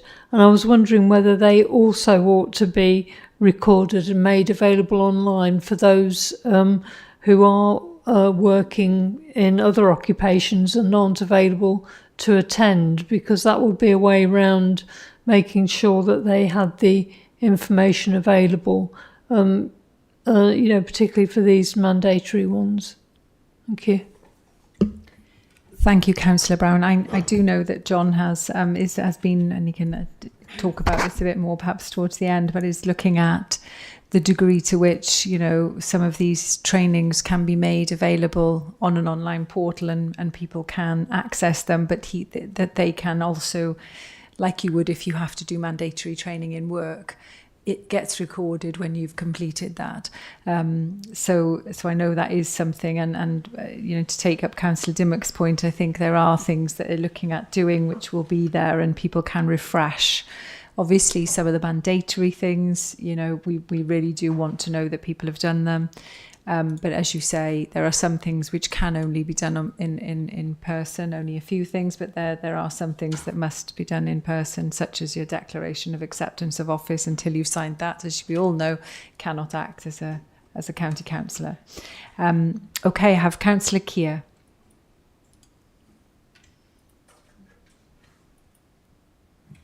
There were two things I wanted to add, Chair. One of, I think, is the most asked question, I would say, in our group is who does what? Where do I go to on a particular subject? And I think as members of the public, that's how they would interact with. They would expect a county councillor to deal with a matter. And I don't know how you would put that in there, but in terms of where do I go to because I've got a missed bin, as an example. And some people might not be on MyMon. So you might have to, a new member therefore might have to go to recycling or wherever, but where does that new member go? Because, we are what I call on day one, it was a bit like drinking from a fire hose is the phrase I use. It's just, it really is a real challenge. Yeah. So that was, I don't know how you would include that in an induction, but I do think it's one of our most important roles that we do have in terms of casework. The second one, I've put down social media. Obviously we all, not everybody does it, but in terms of obligations from a council perspective, some form of training there, what you are allowed to do, what you are allowed to say, or more importantly, what you're not allowed to do, possibly, and how reputational risk may be covered in that. Saying things and doing things. I just wonder whether that might be just a subject we could include and give members some guidance. Thank you. Thank you. I think that actually thinking about the code of conduct training, John, one of the things that I don't know why, I think I might have read this somewhere, they are looking at whether there's something around code of conduct, referencing code of conduct training to social media also, which links to your point, Councillor Keir. Okay, if there aren't any other contributions then, John, do you want to kind of just respond or say anything to those points, and then I'll kind of sum up? Yeah. Thank you. Thank you, Chair. I'll work my way back, I think. We'll go starting from Councillor McConnell's points on populating diaries and things like that. Yeah, I'd love to. Again, we got a real issue that we can't create IT users until after we know who's won the election, and then rolling out their IT to them and those things. So we've always got that big delay from the induction starting, but there is a longer term piece that we can obviously try and look at in terms of when they come. The meet and greet, I have got an online who's who built into the induction program, again, to try and get people to just join when they can, but seeing whether it's officers or councillors, they're just getting to see a face that, oh, right, that's so-and-so, he's in charge of this, and that's so-and-so, she's in charge of that, and if I go, that's where I'll go if I need it. Not designed to be a long session, because you're going to see so many faces and you're going to forget about it. But coming back to Councillor Brown's points, all the sessions will be recorded, so people can go back and watch something like the who's who, but we have to supplement that with the e-learning where we can log that someone has done the training. So there'll be a library of recordings available, but that won't be the training that will determine whether you have done the training or not. It is either e-learning or coming along to those induction sessions in person, and the recording of each session will be a supplementary to go along with that. So if there's the stuff there, if they want to go and dip in and dip out on things, but it'll be the e-learning or the in-person induction that we use to monitor who has done what training. Hours of training, Councillor Howell, I thought that was a fair point. I think, you know, is in that list, is someone expected to be here all day, or is it going to be a 2-hour session, something like that? I'll go back and visit that. For your independent members who felt more isolated, that was the thinking really behind the new members in new members page. You know, if you're not part of a group, sometimes you can feel on your own. So here's a page that's got everything on it. We've also added onto it a form.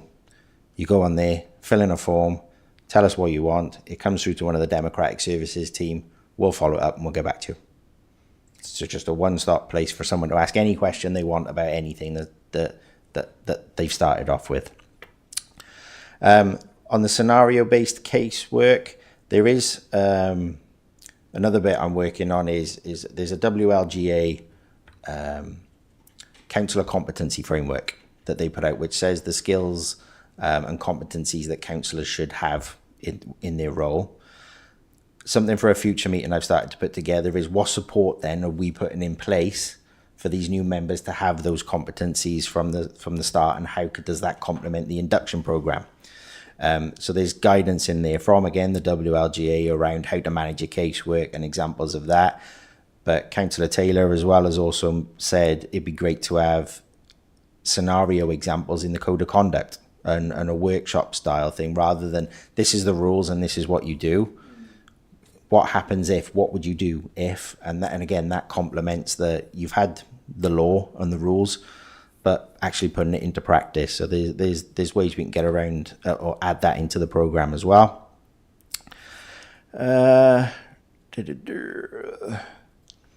Evening and day induction training sessions. Yep, get it, understand it fully. And I think that's why I'm trying to put as much focus on the e-learning element of it, so that anyone who can't attend some of the sessions at the times that we're putting on have got that e-learning module that sits behind it. And I probably should add that as part of the e-learning module, it's not great at the minute if you were logging on as a member, because you'll get a whole host of training courses that the council offers through that e-learning system. 90% of them aren't relevant to you in your roles. So we're designing a member induction badge, which has specific courses attached to that badge that follows the induction program, that you could then dip in and out and say, this is the structure of the induction and this is where you should be doing stuff, and how we record everything that way. So it'll make it much easier for you to access what is relevant for you in your role, and to then go back and have a refresher on that particular part of the induction at a later date if you wanted to. Who's who and where do I go? Nick, do you mind just turning the laptop on for me a second? So on the new members pages, we've got a service area profiles that we'll obviously be finishing off. They break down all the areas by directorate, and then you would click in the directorate and you can see faces and names, who's responsible for what, and the service areas that they cover. The other thing in terms of knowing who to contact, this will be something that will go in the induction pack for members as well. Finding your information is difficult, but if someone comes to you with an issue, this is the lead officer, this is the chief officer, this is how you get in touch with them, this is their email address, this is the My Monmouthshire form if you want to log it online, and they've got a full list of many of the things that you'll get on the doorstep or from residents to just work your way through and log it if you need to. So that's all on there as well. Thanks, Nick. I think that's, you want to stop sharing the screen. Social media, yeah, I think there's more of a comms piece as a whole for the induction. You know, dealing with the media, presenting yourself on camera in the chamber, how you would talk, and the social media and the council perspective can all really, I think, be wrapped up into a session similar to that. If members are happy with the induction timetable as it is, I think the next thing for me to do is go away and start putting in agendas and more detail on what these sessions are, what they'll cover, and just to develop it even further. Thank you. That's very helpful, John. One point, and I can't remember who it was who said this, but might have been Councillor Thomas. I think it is right, and I do, you know, totally understand that there are some members who don't come into County Hall, and as you know, sometimes you come in and it's like the Marie Celeste here because everyone's working at home. But there is something about certainly as a member who started way back in 2012. Obviously this place, well, actually this place wasn't here then, but you know, you would come here when this was here and the place would be absolutely jam-rammed with officers. So if you couldn't find them, you would find them on days when you came in. Now that option doesn't really exist in the same way anymore, but there is something about perhaps having some welcome opportunities for for everyone, but for new members. I mean, you never know, we may come across some officers that we've never actually met in person before. I think there's something about, you know, trying to use days when people are coming in to do their declaration of acceptance, possibly, you know, maybe I know we try to get most people to do that quite soon, but whether there's an option to tag on to that a couple of meet and greets with some officers, not just the very senior officers at the top tech, but, you know, the people that you need to talk to, you know, your people like Nigel Leeworthy, you know, and those officers that you're going to spend an awful lot of time talking to during the course of your, you know, it just might be a really good opportunity. That's never happened, as I'm aware, since we've had inductions, but it'd be quite nice if there were, and maybe a couple over time, because we are likely to get a relatively, we none of us know what the turnover will be like, but clearly there will be turnover, so it may be a really good moment to try and introduce that. I don't think it was quite so necessary back in the, you know, back many years ago, because you would have come in and you would have met people, you would have met planning people, you would have met, whereas now it's not quite so likely unless you just happen to be in when those people are in. And the only other point I wanted to make, I noted what members have said around, and you may have noticed further on in the paper, members, if you obviously, we don't know no one knows if they'll be returned, but if you are interested in mentoring newer members, if you are returned, that's something that you can offer to do. And equally, there will be some pre-election sessions for people thinking of standing as candidates. Again, you don't know if they're going to be elected or not, but there are opportunities to, you know, sort of say this is what a councillor role is, and you could talk to people about casework. I've always offered to speak as an independent member, because it is different to being a member of a political party in respect of certainly standing for election anyway. So, but obviously normally we've had someone from each group, haven't we? We've done a couple of sessions and we've had someone from each group come to talk to potential candidates. And that may be online, it might be hybrid, I don't know. But that's something that we'd welcome people's contributions on, because even just, talking to people about your experiences, it's good to hear different voices. John, did you want to come back in? No? Okay, so with that then, we've got a few suggestions from members. John, you got happy, and presumably that will just come back with what you've populated that to at a later date, probably perhaps to our last meeting before we break. Okay, thank you very much for your contributions on that. And that brings us to item 5, which is South Wales Fire Authority remuneration. This is just for noting, but do I have any contributions from members on this particular report? Councillor Brown. Yes, thank you. Yeah, as a councillor in the last administration, I was on the Fire Authority as a local member, and I was also the leader of the opposition, which was actually a mixture of different parties. But I think in terms of scrutiny, it would have been better if some of the chairs that were given to the Fire Authority did actually involve opposition members, because the majority group basically had all of the chair positions, not only the main chair but also the chair of all the committees. And I did find that as an opposition leader, that did actually involve quite a lot of time.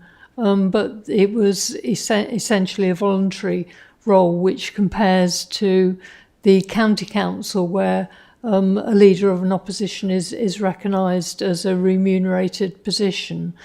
So I was invited to extra meetings because of being the leader of the opposition.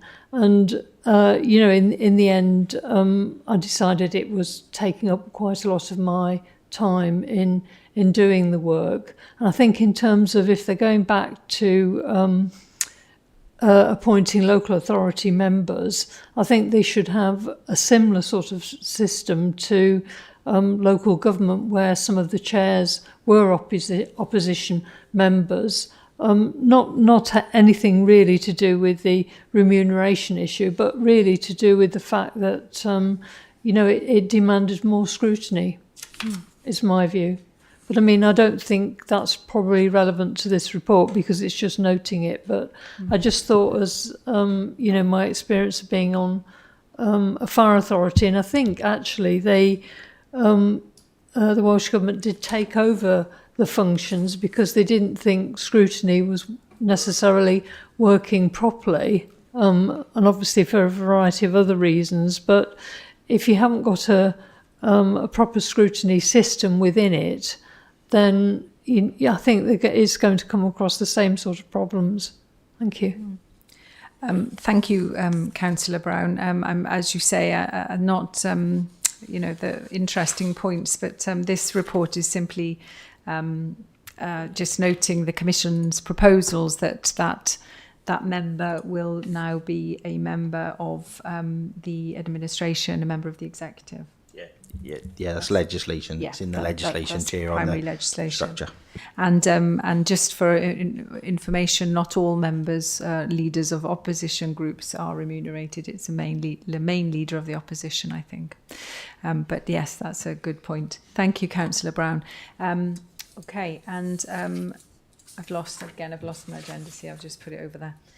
Okay, so the date, the last item on our agenda is the date of our next meeting, which is the 19th of October. So can I thank you most sincerely for all your contributions, and hopefully you'll get to enjoy some of the nice weather. Thank you. It's at 2 p.m. Yes, it doesn't say there. 2 p.m. It's at 2 p.m., isn't it, John? Yeah. Yes, it is at 2 p.m. Yes. Thank you, councillors. And that concludes our meeting.